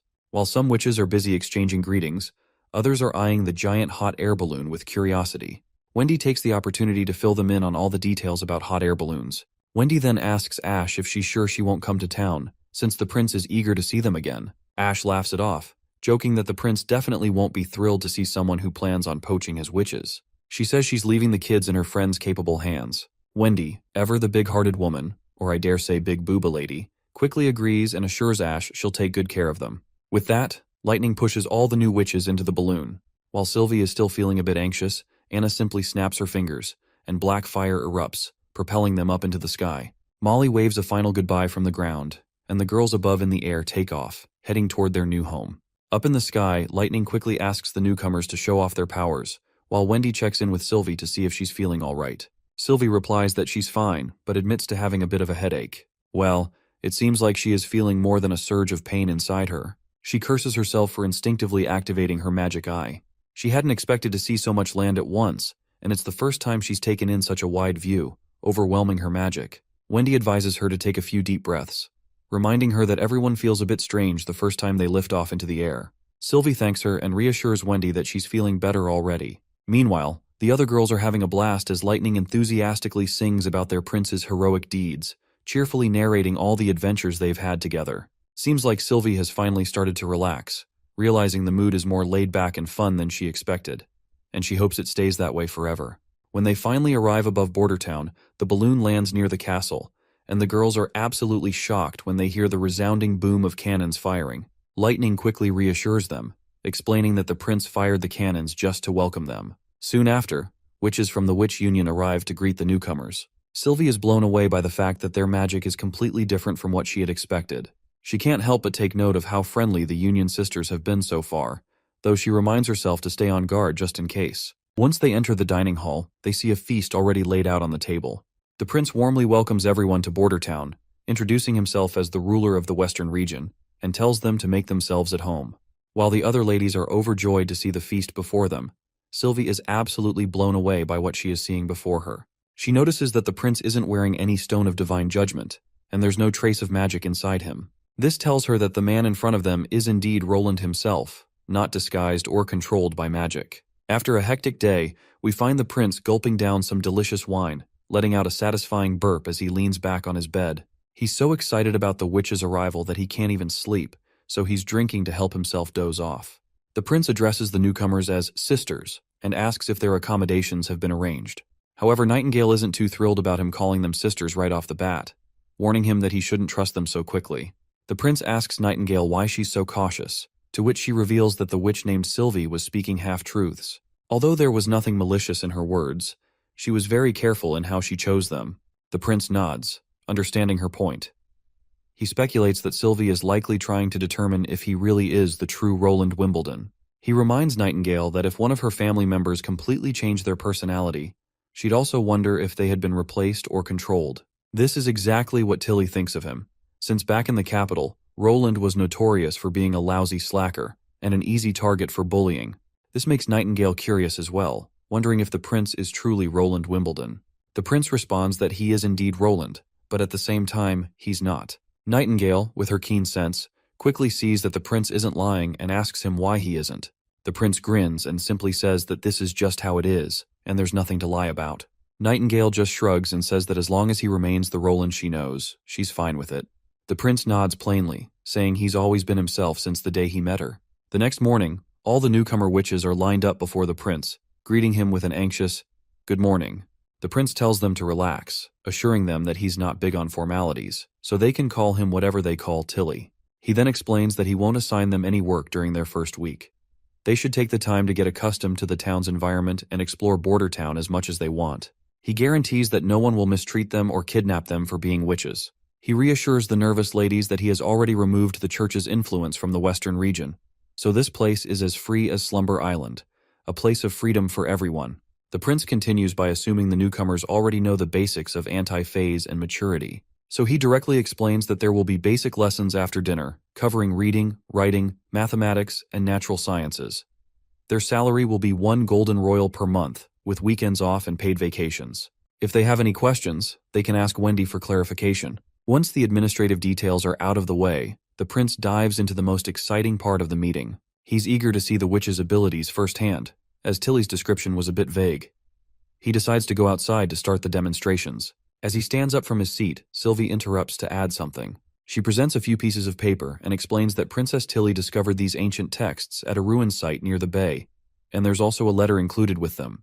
The prince starts reading the letter and quickly becomes anxious. As we already know, the letter reveals some serious and concerning information related to what Tilly encountered at the ancient ruins near the bay. Once Prince is done reading, Lady Scroll confirms that the text in the letters matches exactly with the book Kara retrieved from the Eastern Forest ruins. This revelation piques everyone's curiosity, including the prince's, who reflects on the details in the letter about the man-made island with unpredictable tides, the ancient telescope, and the stone door on the sheer cliff. He finds these elements incredible and is puzzled by the existence of such strange ruins at the bay. Lady Scroll agrees with Princess Tilly's assessment, pointing out that the ruins were created by the same people, given the consistent scripture and language. She's concerned about why the church would have built these structures, and then abandoned them. Wendy adds that it's not just these ruins that are mysterious.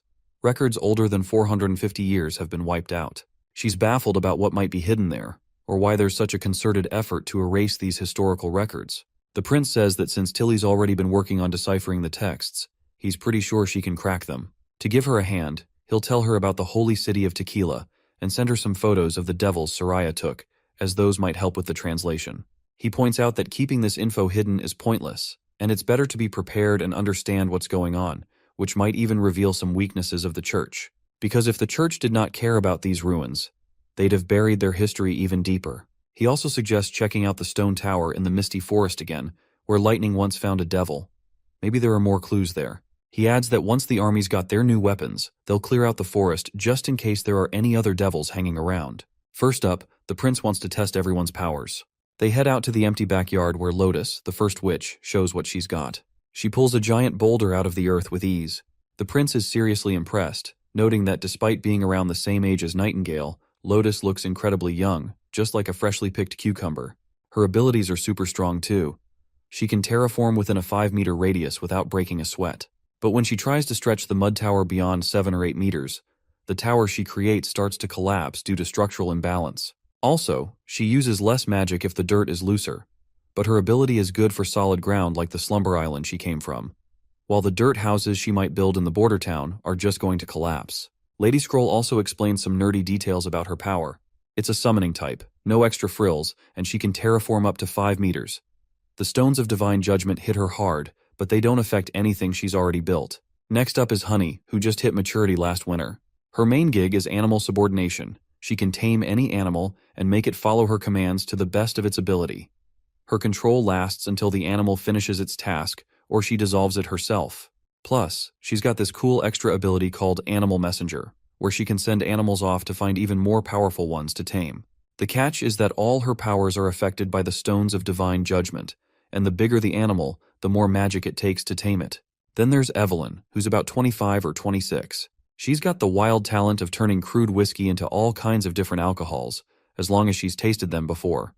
She might help out with extracting ethanol, but serving a lady booze during the day is no-go. So, the prince will have to wait until dinner to get a taste of her magic. Next up is Sylvie, and the prince feels pretty uneasy around her. She has the power to see through anything within her range, even behind her back and through obstacles. Her vision is totally unobstructed, which is a bit unsettling for him. He's actually a bit envious of her ability. Imagine being able to see through clothes of any woman you want. Sylvie also has an additional ability similar to Nightingale's, where her magic can see accumulated and dissipate. Following Sylvie is Candle, who reached maturity during the last few months. Before, her powers were limited to candle lanterns, but now they're amplified. She can maintain a state of matter for a period of time. For example, if she casts her magic on an ice cube, it won't melt, even if you put it under the sun. Her power is enchanting in nature and requires direct contact with the target. The prince had a grand idea of using Candle's powers to keep molten steel hot forever. However, he soon realized it might be a bit of a stretch, because maintaining that kind of heat would require a ton of magic. The real challenge is how much magic is needed and how long it can be kept up, especially for larger volumes. Nightingale also points out that Candle's magic is pretty good, but her mana capacity is on the lower end of the scale. Still, her talent is a gem. If she can keep something in a stable state, it could seriously boost the durability of machinery made with weaker materials. So Candle's got the potential to make those machines last longer and run smoother. Once he's done examining, Nightingale asks if there are any witches the prince particularly likes. The prince replies that he thinks they're all quite good. Nightingale is shocked to hear that the prince is willing to clap all of them tonight, but he gives her a gentle bonk and explains that he's not trying to light up his night, but simply that their abilities are impressive. The prince then decides it's time to head back to the castle since the testing is over. He mentions that he has something he wants to give Nightingale after dinner. I wonder what it could be. Maybe his rod or something special. It seems like Nightingale is really looking forward to whatever the prince wants to give her tonight. When dinner time arrives, everyone enjoys a grand feast once again. What's most intriguing today is the prince's new invention, and Lightning and Maggie are eagerly anticipating what kind of ice cream or other creation he has come up with. The prince tells them that everyone will find out soon enough, but they should eat first. Nightingale feels a bit disappointed that the surprise isn't just for her, but rather something the prince has prepared for everyone. Meanwhile, the new witches are fascinated by the chopsticks. Lady Scroll explains that the prince often invents new and interesting things like perfumes, chopsticks, and ice cream, and he tests them on a witch before officially manufacturing and marketing them. The new witches fondly recall the luxurious experience of bathing with soap they had a while ago in the castle, a treat typically reserved for nobility. They can hardly believe they're living a life that rivals even that of kings, given all the amenities they're enjoying. As the witches get cozy and start feeling at home, we're skipping ahead to the end of dinner, where the prince finally grabs everyone's attention and decides to reveal what he's made. A few maidens quickly bring out wine, and the prince announces that he's starting with white wine among his inventions. Compared to the Hebrew and fruit wines they've had before, this one is the real deal with a higher alcohol content, so he advises the non-adults to stay away. Lightning protests and insists she wants to try it too, but the prince reassures her that he's also prepared something lighter, which can be enjoyed with a bit of extra ice. He presents all of the types of wines in front of Sister Evelyn, and mentions that he's heard she's been to cocktail pubs and breweries before, so he's curious to hear her thoughts. Evelyn quickly agrees, picks up a glass of wine, and takes a gulp.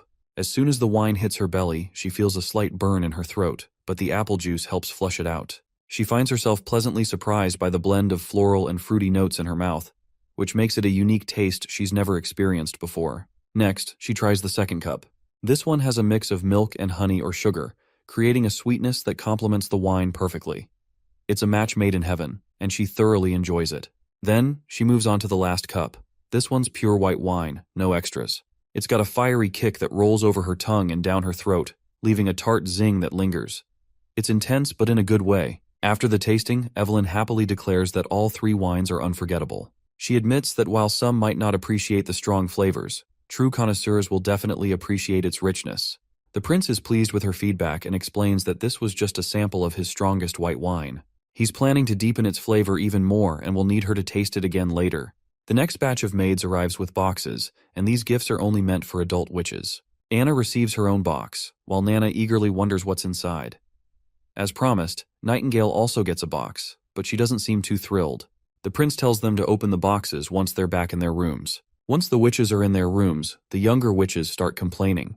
They feel that the prince is playing favorites and didn't bother giving them any gifts. But Lightning reminds Lily that the prince specifically said the gifts were only for the adult witches. Lily, however, remains as arrogant as ever, brushing off the reminder.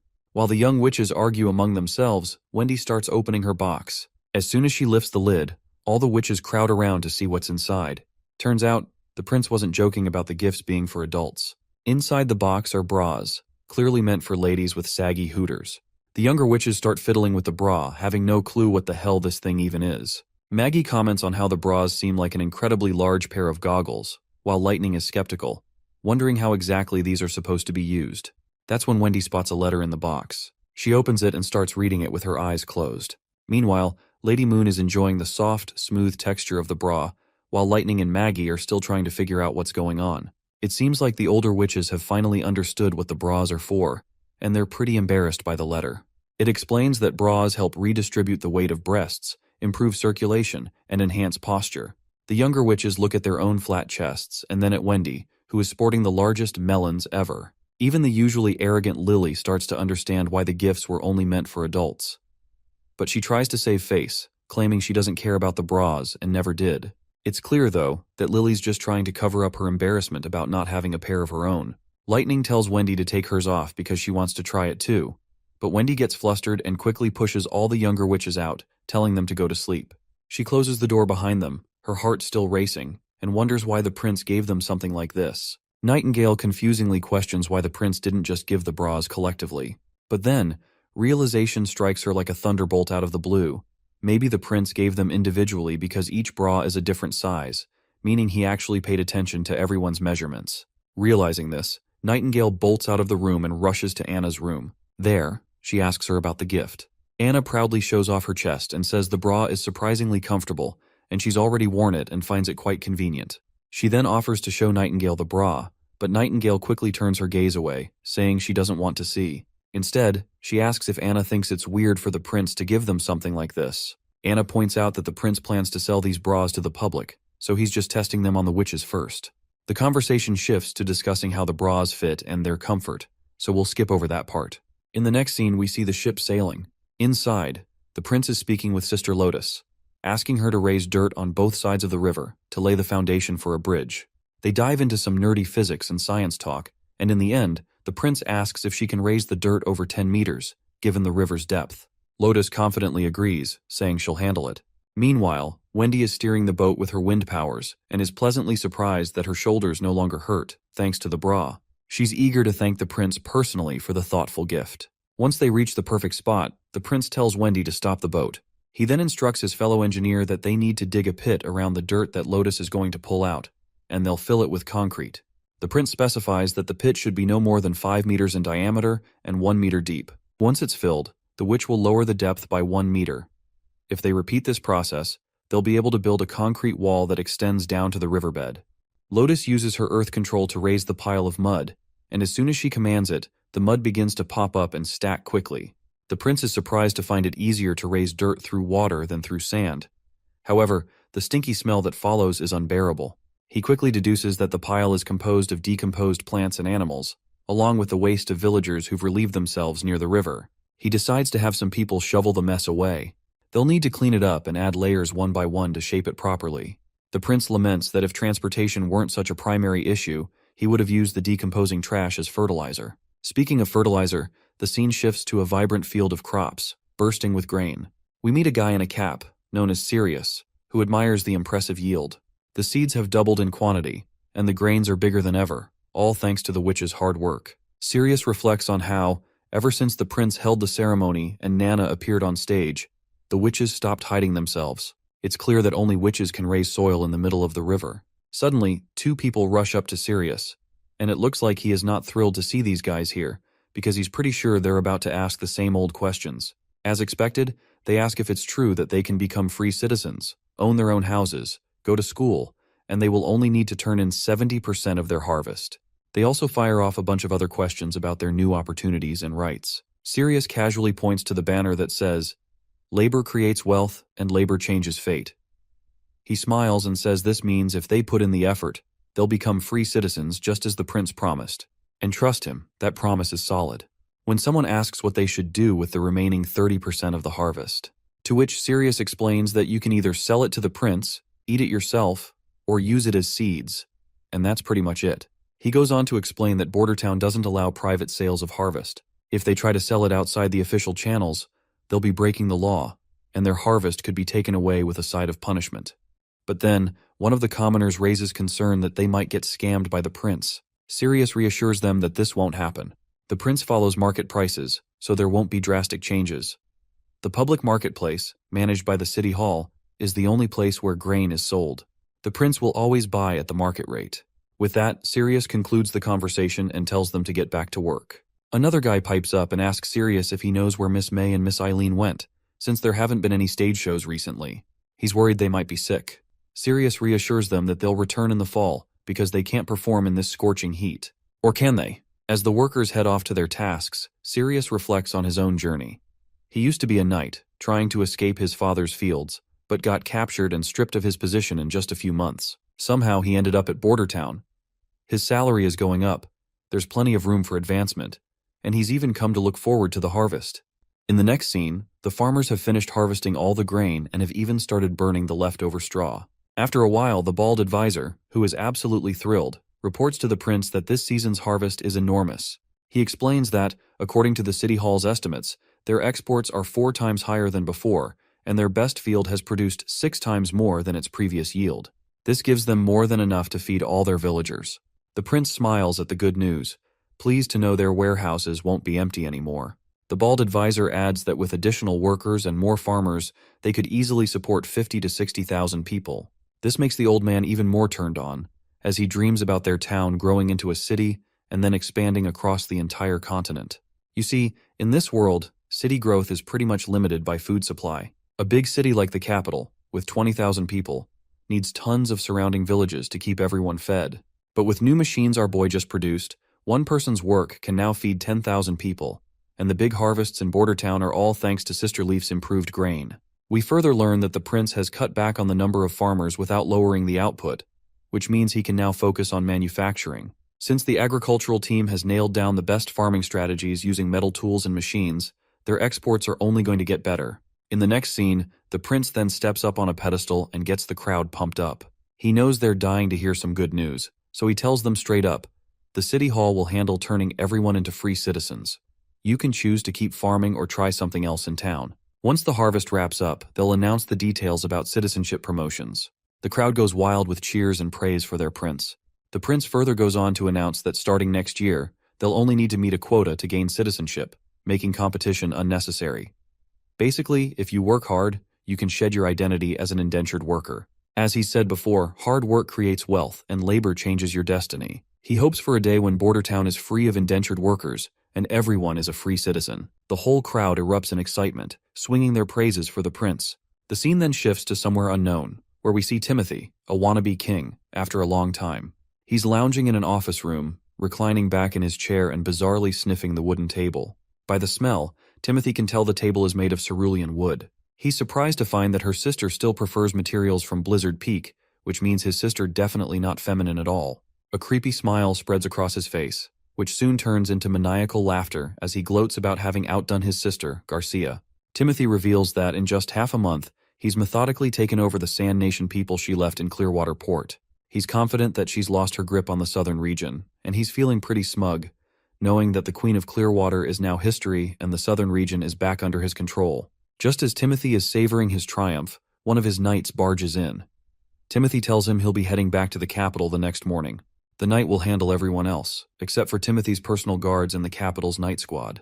He instructs his knight, who goes by the name Duke Edward Haas, to keep the southern region secure and to prevent the Sand Nation from stepping into Grey Castle territory. Edward Haas asks if this means he'll be staying behind. Timothy agrees, saying there's still a lot to finish here, and he needs someone loyal and powerful to stay behind, either to deal with traitors or gather refugees. He reassures Edward not to worry. He won't be stuck here forever. Once everything in Clearwater Port is sorted, he'll make sure to bring Edward back to the capital. He explains that Grey Castle still needs to be unified, and before conquering the western region, he'll need many knights to fight. So he promises his loyal friend that he won't leave him behind. Edward looks down, saddened, and reminds Timothy that his brother Raymond Hoss is missing.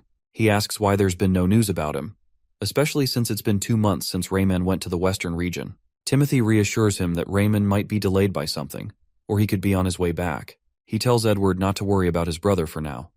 The focus should be on burning down Garcia's old stronghold. Timothy wants everyone in the southern region to see that Garcia's old base will be nothing but ashes. Even if she returns, it will be in ruins. He instructs Edward to just burn the soldiers who survived the church's pill's side effects. Once Timothy is alone, he reflects on how Bordertown has easily handled the demon threats, defeated Duke Ryan, and captured Longsong Fortress. He's confused by how one of the dumbest siblings is doing all this. Not only that, Rayman and his 1/500 soldiers who were deployed to the west have also completely lost contact. He's convinced that something significant must have happened in Bordertown to cause such a drastic change in his brother. Whatever the case, Timothy is determined to make his brother, Roland Wimbledon, beg for forgiveness at his feet eventually. Back in the Holy City, the Pope receives grim news about Heather's death.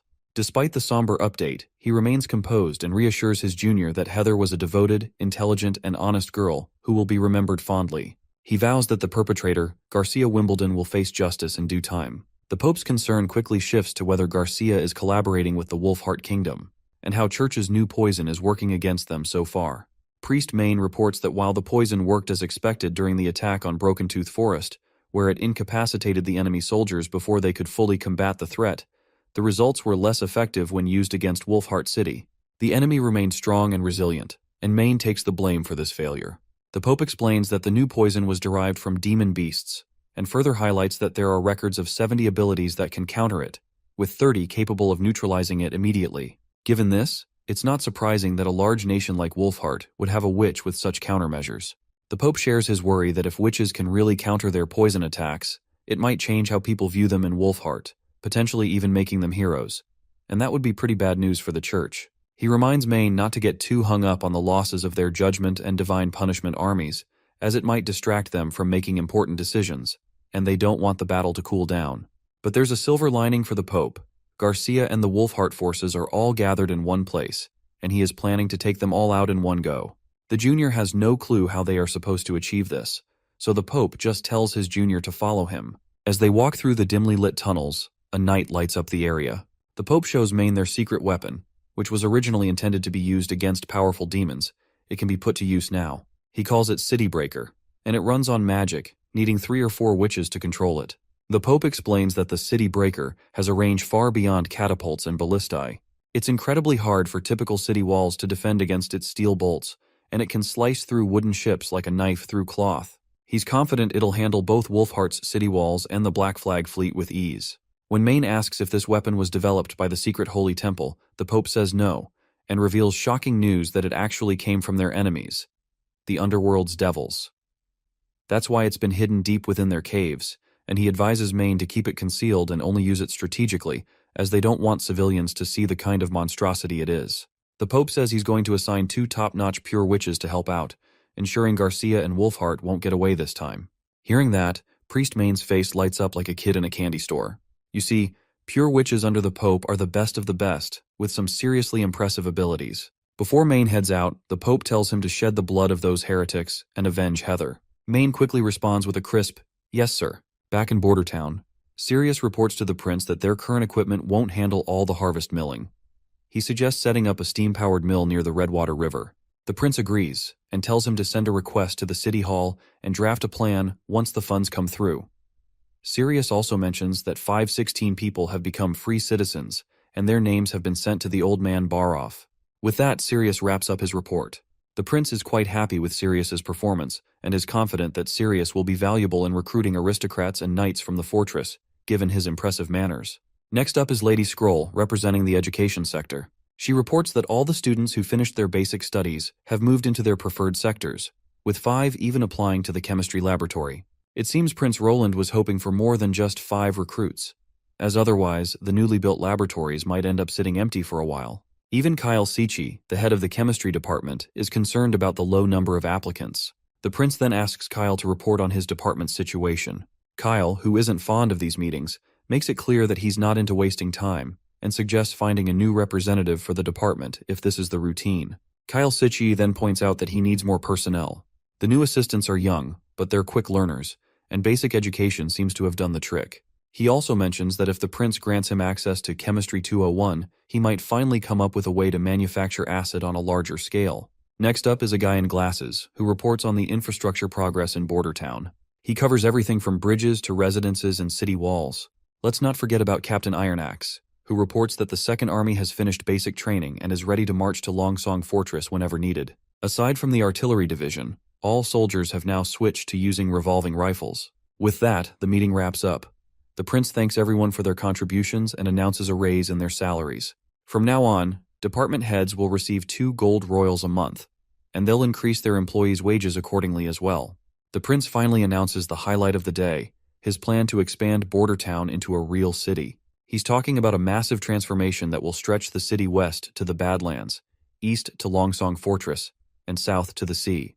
The surrounding mountains will serve as their natural walls, making the city larger than the capital or any city in all 4 kingdoms. He emphasizes that all it will take is hard work and preparation to turn Border Town into a metropolitan marvel that will outshine all others. Once everyone has left, the old man Baroff raises a concern. Despite the recent successful harvest, the treasury is running low on funds. After paying Margaret, the Merchant Guild, and Theo, the finances are tight, with only about 2,000 golden royals left, which is a dangerously low balance. Prince Roland reassures Baroff that income will be forthcoming, because the Margaret Guild is expected to purchase another set of steam engines soon. Also, the high-pressure canisters and hydrogen replacements will need a bit of research from the chemistry department. Once that's sorted, they plan to sell hot air balloons and hydrogen refills. They'll charge 50 royals per refill, with a free refill after every 10, which should provide a steady income stream. Speaking of the chemistry department, Baroff then points out that Kyle Sitchy needs to improve his social skills, as he's often quite impolite. The prince doesn't mind Kyle's lack of social skills. After all, scientists aren't exactly known for spending much time in the fresh air. As the night deepens, Kyle Sitchy, true to a scientist's nature, is still buried in his studies. He's wrestling with periodic tables and equations, though we don't need to get into the nitty-gritty details. What's clear is that Kyle is working tirelessly, determined to fill the laboratories and figure out how to manufacture acid. His main goal is to earn Chemistry 201 from the prince, although what exactly that entails is still a mystery to us. It seems Kyle has a lot riding on this, and he's pushing himself to the limit to reach his goal. The next scene takes us into a mysterious cave where the witches can be seen exploring. They suddenly stop, and Nightingale asks Sylvie if this is where the tunnel splits.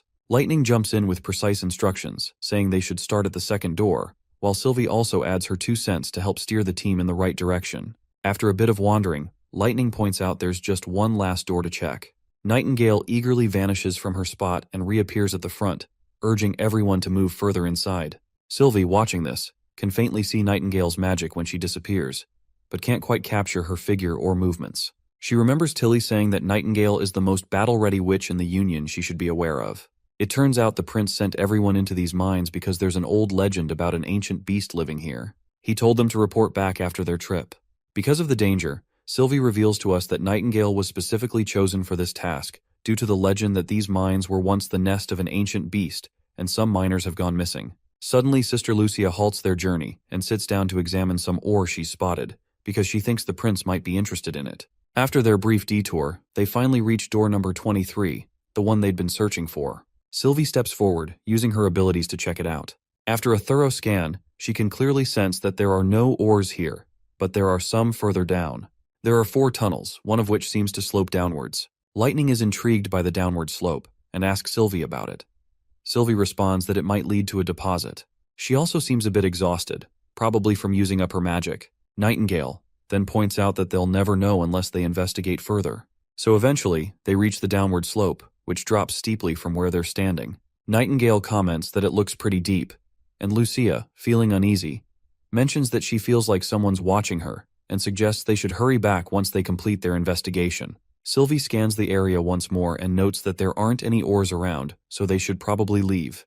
But then she notices something odd. When she tries to scan the middle path, she can't see anything. Lightning asks what that means, and if Sylvie is just tired from using her magic. Sylvie explains that she's not running out of magic, but rather something seems to be blocking her vision. Nightingale decides to check it out herself and tells the other girls to stay back. However, Sylvie quickly stops her, saying that something could be causing this effect, and going in could be dangerous. Nightingale asks what she means, and Sylvie explains that it seems like there are stones of divine judgment involved. These stones appear to be underground and stretch throughout the area. In the next scene, we see the prince arrive at the underground location with his trusted partners and is utterly awestruck by the sheer magnificence of the giant crystal before him. He turns to his knight and asks if they built the staircase. Knight Carter responds that they did not.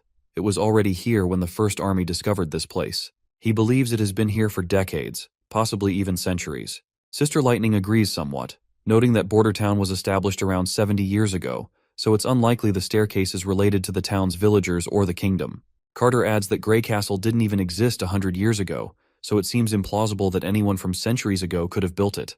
The prince then reminds them that they do know of a group of people who lived 450 years ago and were forgotten. As the prince takes a closer look at the crystal, he remembers that glowing rocks usually have radioactive or fluorescent properties. But this stone of divine judgment doesn't seem to fit either category. If it were radioactive, the soldiers from the First Army would have been toast within minutes. And it can't be fluorescent since there are no light sources in the cave. Plus, even though these crystals act like prisms, they don't have any of the usual crystalline patterns, so he's totally baffled about how they even got here. Knight Carter is blown away, pointing out that a stone of divine judgment the size of a thumb would be worth a fortune, but something this massive could bankrupt all 4 kingdoms. Nightingale isn't thrilled with Carter's line of thinking, though. She gives him a stern look and asks if he's seriously considering handing it over to the elite just so they can use it to torture witches. Meanwhile, Lightning is fascinated by these crystals. They're the first stones of this color she's ever seen, and if they could bring one back, they wouldn't need candles anymore. But Nightingale reminds everyone that, as intriguing as the crystals might be, they're really just shackles for witches. Still, Lightning wants to take a small piece of the stone as a trophy from her exploration.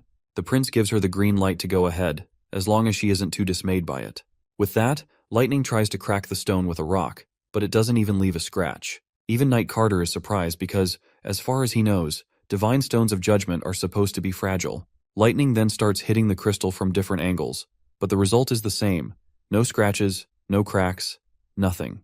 That's when the prince tells Nightingale to give it a try. She bombards the crystal with bullets, but it remains just as shiny and undamaged as ever. The prince is intrigued that even revolvers can't make a dent in the crystal. Carter wonders aloud how the church managed to break it down for sale if it's this tough to crack. Nightingale then points out that these stones should be pulverized with the slightest strength. Anna also chimes in with some info of her own, asking our boy if he still remembers the treasure map. She explains that one of the maps actually points to this location, not the northern mines. The prince is also shocked by this news, realizing that this cave holds a significant amount of these stones, which makes it a part of the treasure place. Once they're back in the office, the prince studies everything with Lady Scroll. He points out that it matches what he remembers, and the southernmost point does indeed align with the northern mines.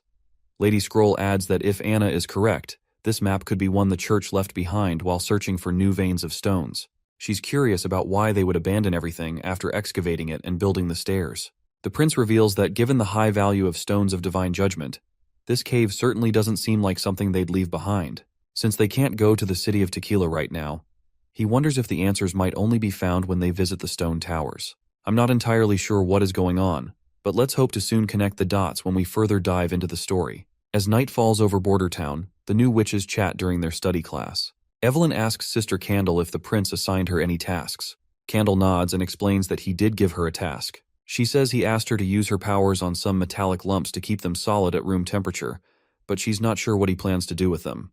Candle then inquires about what tasks the prince assigned Evelyn, to which Evelyn reveals that the prince hasn't asked her to do anything specific. She's free to learn whatever she wants. Sometimes he does ask her to sample new booze, and she's given suggestions like adding water or fruit juice, but the prince seems focused on making the strongest alcohol possible. That's when the little girl mentions that the prince must have a reason for his request. But before she can elaborate, their teacher, Lady Scroll, walks in. Lady Scroll breaks the news that they won't be learning any new material today. Lightning's face lights up, excitedly asking if they're going outside, or maybe tasting some new food. Lady Scroll just smirks and shatters their hopes by announcing that she'll be giving them an exam on everything they've learned. Everyone looks confused to hear this, and wonders what this exam thing is all about. Lady Scroll explains that, after 3 months of studying, the prince thinks it's time to check their progress. They'll tackle problems in 3 subjects: language, mathematics, and natural sciences. She adds that they'll need to answer the questions on their own and can't get any help during the exam. Everyone's faces fall at the shocking news, but Lady Scroll isn't done dropping bombs yet.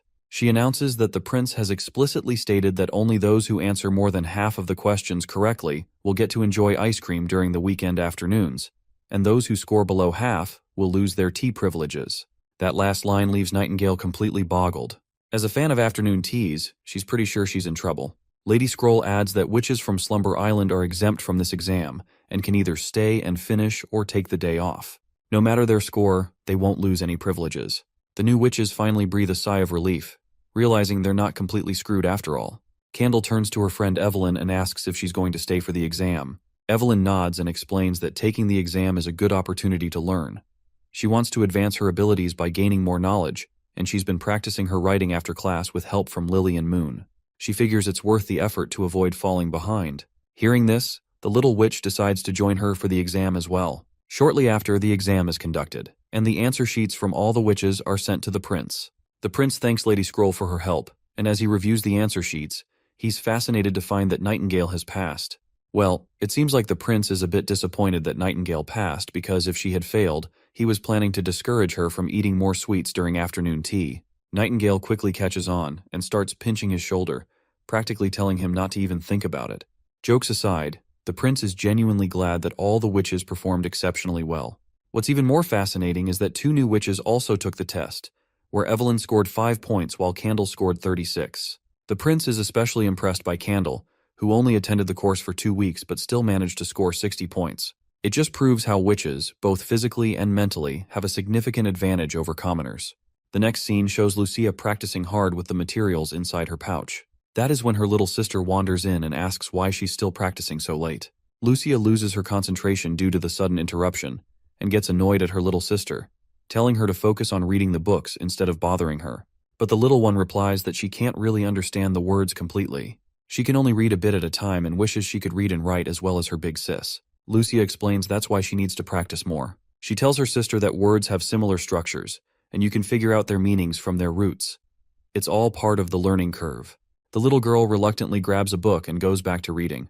Just then, Nightingale shows up and notices the sibling squabble. The little girl quickly rushes over to Nightingale with a pleasant smile and says she's just reading some books while her sister is busy practicing. Nightingale then offers ice cream to both sisters, and they eagerly grab their sweet, delicious treats. As they enjoy their ice cream, Lucia points out that these goodies are usually only distributed after noon tea time, so she is curious how Nightingale managed to get her hands on them. Nightingale proudly boasts that she placed third in the exam, just behind Leaf and Wendy. Since the prince didn't expect her to pass, she figured she'd try to get something extra from him. Lucia then asks how many points she herself scored, to which Nightingale reveals Lucia got around 68 points.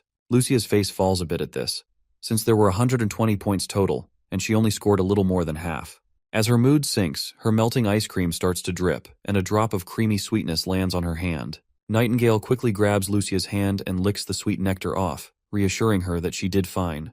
She explains that Lucia hasn't been studying with them for long, so it's perfectly reasonable to miss a few questions in math and science. The banter among the ladies continues, and the little girl cheekily asks Nightingale if she likes princes. Her big sister panics and quickly shushes her, saying she shouldn't ask such blunt questions. Nightingale blushes but admits that, yes, she does like him. The scene shifts to Roland's office, where Lucia presents the ore samples she collected from the northern mine. The prince thanks her for her help, and Lucia says it's all worth it if she can be even a little bit helpful to him. As the prince examines the ores, Lucia's thoughts drift back to Nightingale's confession. She admits to herself that she doesn't really understand romance or whatever it is, but the idea of a witch being interested in the prince seems impossible to her. She thinks it's best if witches keep their feelings to themselves and not let others know. Meanwhile, the prince finishes examining the ore and tells Lucia that he'll have Sishi take a look at it. He suggests that Lucia keep practicing her abilities at the mines and to ask Anna if she needs any help with anything. Lucia feels a bit confused that even the prince can't identify the ores. But then, the prince calls her name, and she perks up at the sudden attention.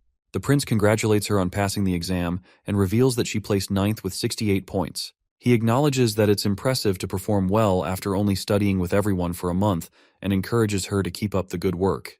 Lucia brightens at the praise and agrees with a big smile, feeling more motivated and happy about her progress. After a while, the prince lets out a sigh, feeling disappointed that he couldn't identify the ores in the mine even after purifying them. He realizes there's still a huge gap between engineering and geology, and wonders if he should leave it to the alchemist, as chemical experiments are more reliable than observing things with the naked eye. Also, he does not have any time to stress anything, since it's already time he starts planning countermeasures for the months of demons. Suddenly, a reporter rushes into the office with an urgent report. There's a secret letter from the capital. The prince asks who sent it, and the reporter says there's no signature.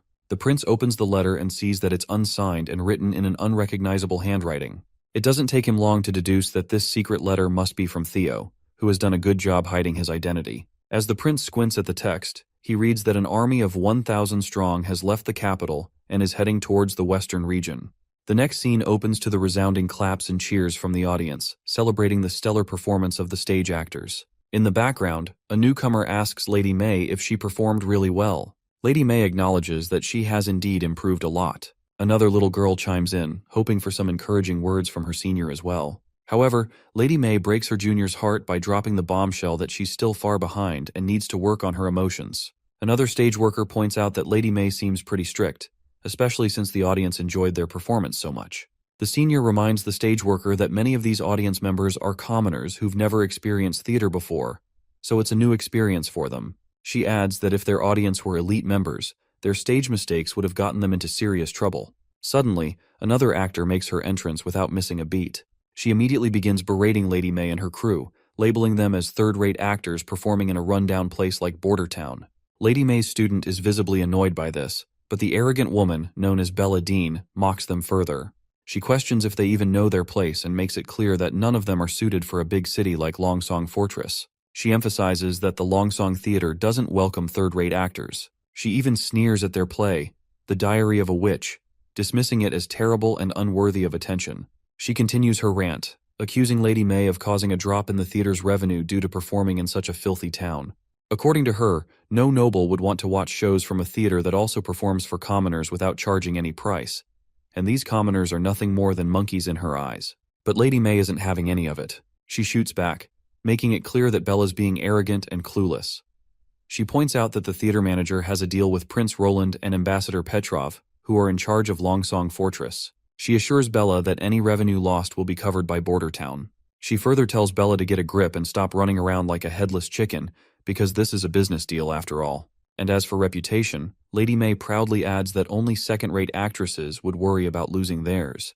Back when she performed in the capital, the elite couldn't get enough of her shows. Lastly, she drops the bombshell that The Diary of a Witch was written by Prince Roland himself. So, by trash-talking the play, Bella is not just dissing some random script, she's showing contempt for royalty, which, by the way, is punishable by law. But Bella continues her rant, which eventually leads to a sharp slap across her face from Lady May. After delivering the slap, Lady May takes a deep breath, letting out the frustration that had been bubbling inside her. Miss Bella's lackeys quietly warn May that she's crossed the line by slapping her fellow actress. They remind her that an actress's face is her most valuable asset, and she can't just go around slapping people. Although Lady May inwardly admits that she acted on impulse, she still has no intention of apologizing to this trashy woman. She also recalls her time with Prince Carter, noting how men may seem all muscular and strong, but their weaknesses are in their eyes and throats. If it comes down to dealing with these lackeys, she's confident she could drop them with a single kick. So she doesn't falter and steps up to confront them. But just then, Prince Carter shows up. He announces that he's here to arrest anyone who insulted Prince Roland or schemed against his theater crew. Bella and her two lackeys are shocked to see the prince's knight, and Bella is pretty sure they're screwed since she was the one who belittled the prince's play. Later that night, Knight Carter and Lady May have a great time together, chatting and enjoying each other's company.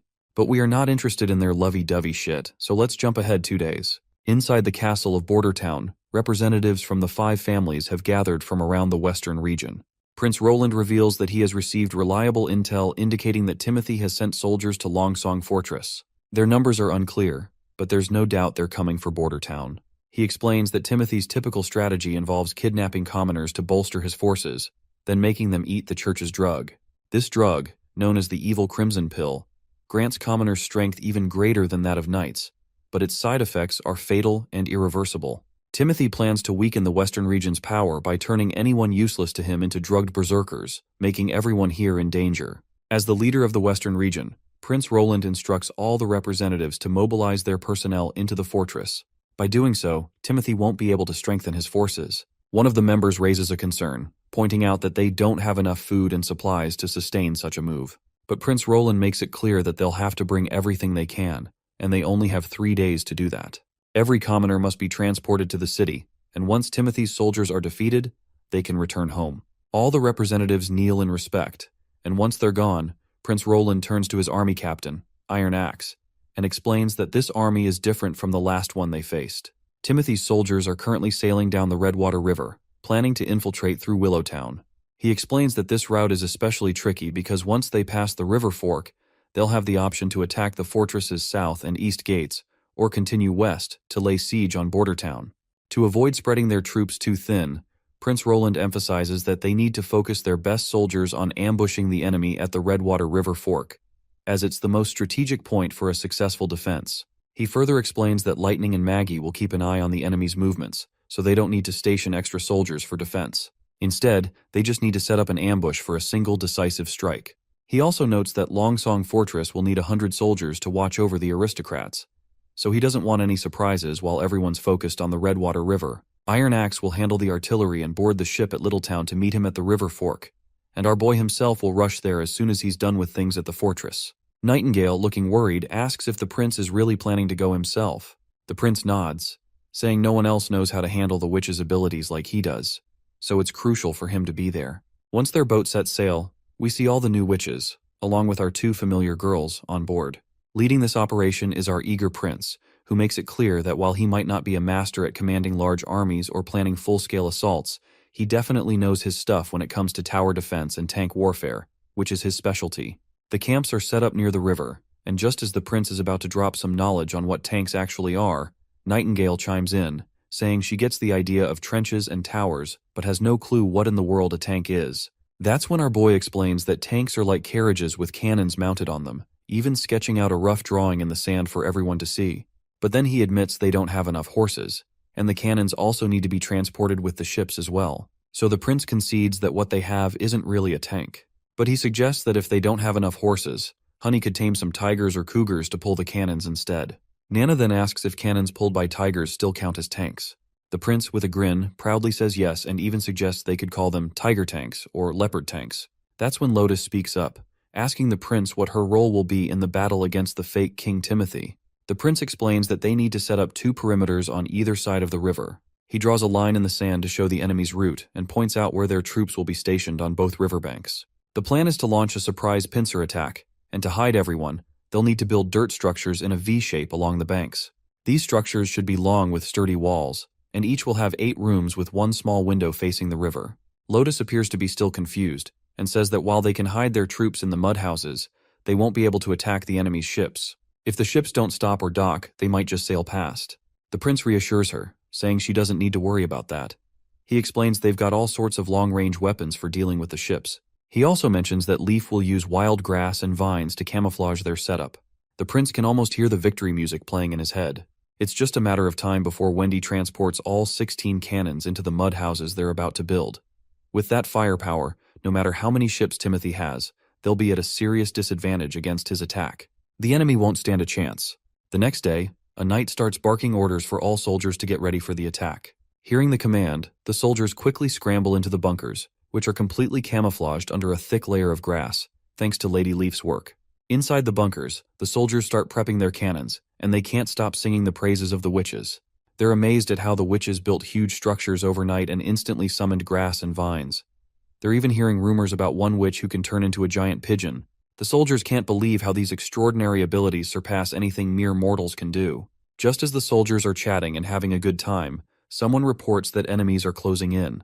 The soldiers rush to load the cannons, ready to spring into action at Miss Lightning's signal. The ships are definitely getting closer, and Sylvie confirms they're almost at the ambush point. Lotus is a bit anxious as the boats appear on the horizon, and the prince has not yet made a move. But then, bam! The ships are hit from all sides by a barrage of cannon fire. Lotus is completely blown away by the sudden and intense bombardment. The soldiers on the ships are completely helpless, dropping like flies under the relentless cannon fire. Lotus is still trying to wrap her head around what's happening, her mind spinning trying to understand how they're pulling this off. With people crying for help and blood everywhere, Sylvie quickly starts feeling queasy from the chaos. Lotus rushes to check on her friend, while the prince, observing the carnage, advises Sylvie to take a break. He offers her a handkerchief, which she accepts gratefully. Sylvie notes that these weapons are probably the incredible invention she had heard rumors about. She hadn't taken it too seriously at the time, but now she can't deny the power of such a weapon. Suddenly, the surviving knights from the ships scramble onto the solid ground, raising their swords and charging at the beach flanks. But let's be real, these knights are marching straight into their doom. Our soldiers, ready and waiting in the bunkers, start hammering the knights with gunfire. The enemy quickly realizes they've been ambushed and scrambles back to their ships, beginning their retreat in a hurry. Meanwhile, the prince watches the whole thing through his telescope. He tells Iron Axe that it's time to finish cleaning up the rest. If any of the chief knights are still alive, he wants them taken prisoner for questioning. He also instructs Sylvie to go with Iron Axe to keep an eye on the enemy soldiers, making sure no one gets away. The charming witch Sylvie quickly agrees to the prince's instructions. She now understands why the prince is so confident in publicly sheltering the witches. With such powerful military capabilities, even the church's divine punishment army might struggle to overcome him. If Princess Tilly could wield such formidable weapons, she might not need to hide anymore, and the enemy could find it nearly impossible to launch a successful assault. Iron Axe finally returns from his mission and reports back. He's managed to capture only 2 knights. The first introduces himself as Duke Snake and immediately begs the prince to allow him to send a message to his family, promising a huge ransom in return. The second knight introduces himself as Edward Shield from the Shield family in the northern region, and he too claims that his family is willing to pay a ransom for his release. With a terrifying tone, the prince asks them if these 2 are the ones who launched this attack. Duke Snake quickly speaks up, stating that their captain, Duke Vincent, was the one in charge, but he perished in the battle. He pleads with the prince to release their handcuffs, insisting that he wishes to be treated humanely before his ransom is arranged. The prince, however, makes it clear that he's not interested in a ransom. All he wants is the main goal of the attack and Timothy's next move. If they provide this information, he'll let them go. The 2 knights apologize and firmly state that they can't divulge any details. They've sworn loyalty to Timothy and refuse to betray their king.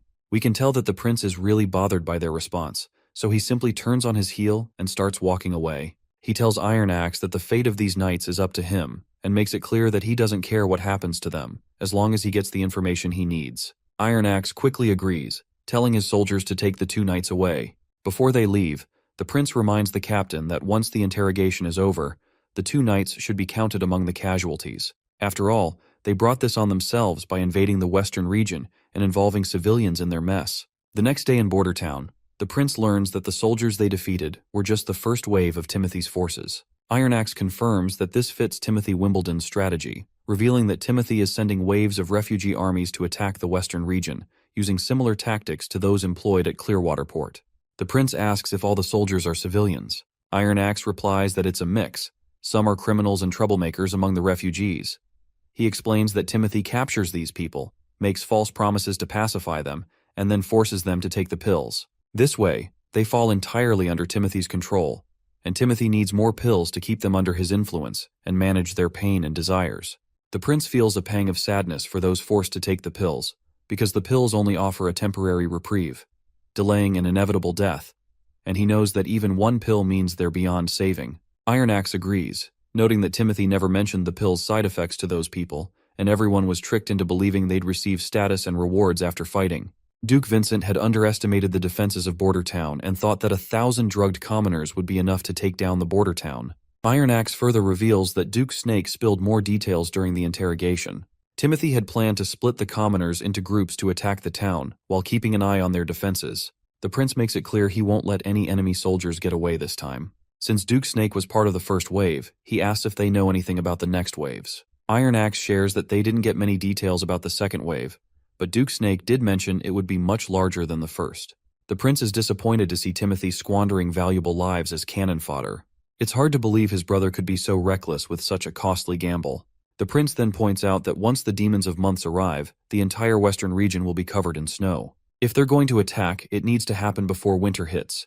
This means he plans to drag out the battle. Iron Axe asks if they should send a messenger. The prince thinks it won't be very effective. To make Timothy rethink his strategy, they'll need to cut his forces and show him that sending commoners into battle won't work against the western region. The prince spreads out the map and explains the urgency of their next moves. He explains that he was too slow and cautious in spreading news about the western region and recruiting more people. To cut off Timothy's options for gathering commoners for his forces, they need to recruit and interact with commoners, just as they did with the refugees in the capital. He emphasizes that the war-torn southern region is the most critical area to address next, followed by the northern region. He plans to release the prisoners to send a clear message, ensuring that Timothy's forces won't attempt another futile assault. Iron Axe raises a concern that releasing the captives would expose their strategies and weaponry. However, the prince reassures him that Timothy will remain in the dark about the specifics of their weapons' strength and manufacturing capabilities. The released captives will only reveal the extent of the weapon's power and not the intricate details of their operations. Additionally, these captives will carry a warning letter to Timothy, which will serve as both a strategic and psychological advantage. Iron Axe looks puzzled, so the prince clarifies his strategy. He plans to announce a specific date for a major offensive and then lay siege on the capital during that time.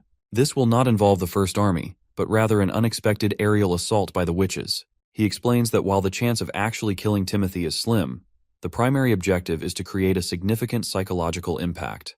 By demonstrating their ability to strike directly at the heart of Timothy's power, they will shake his confidence and destabilize his rule. The goal is to make Timothy feel threatened and uncertain about his position, thereby achieving a successful operation through fear and disruption. Well, that was a lot to take in. I'm sure this episode was more dialogue-oriented than action-packed, and we didn't see much progress on the industrialization front. Nonetheless, it was a great episode. I guess having character development and compelling narration is what makes Release the Witch special, regardless of how dialogue-heavy the series is.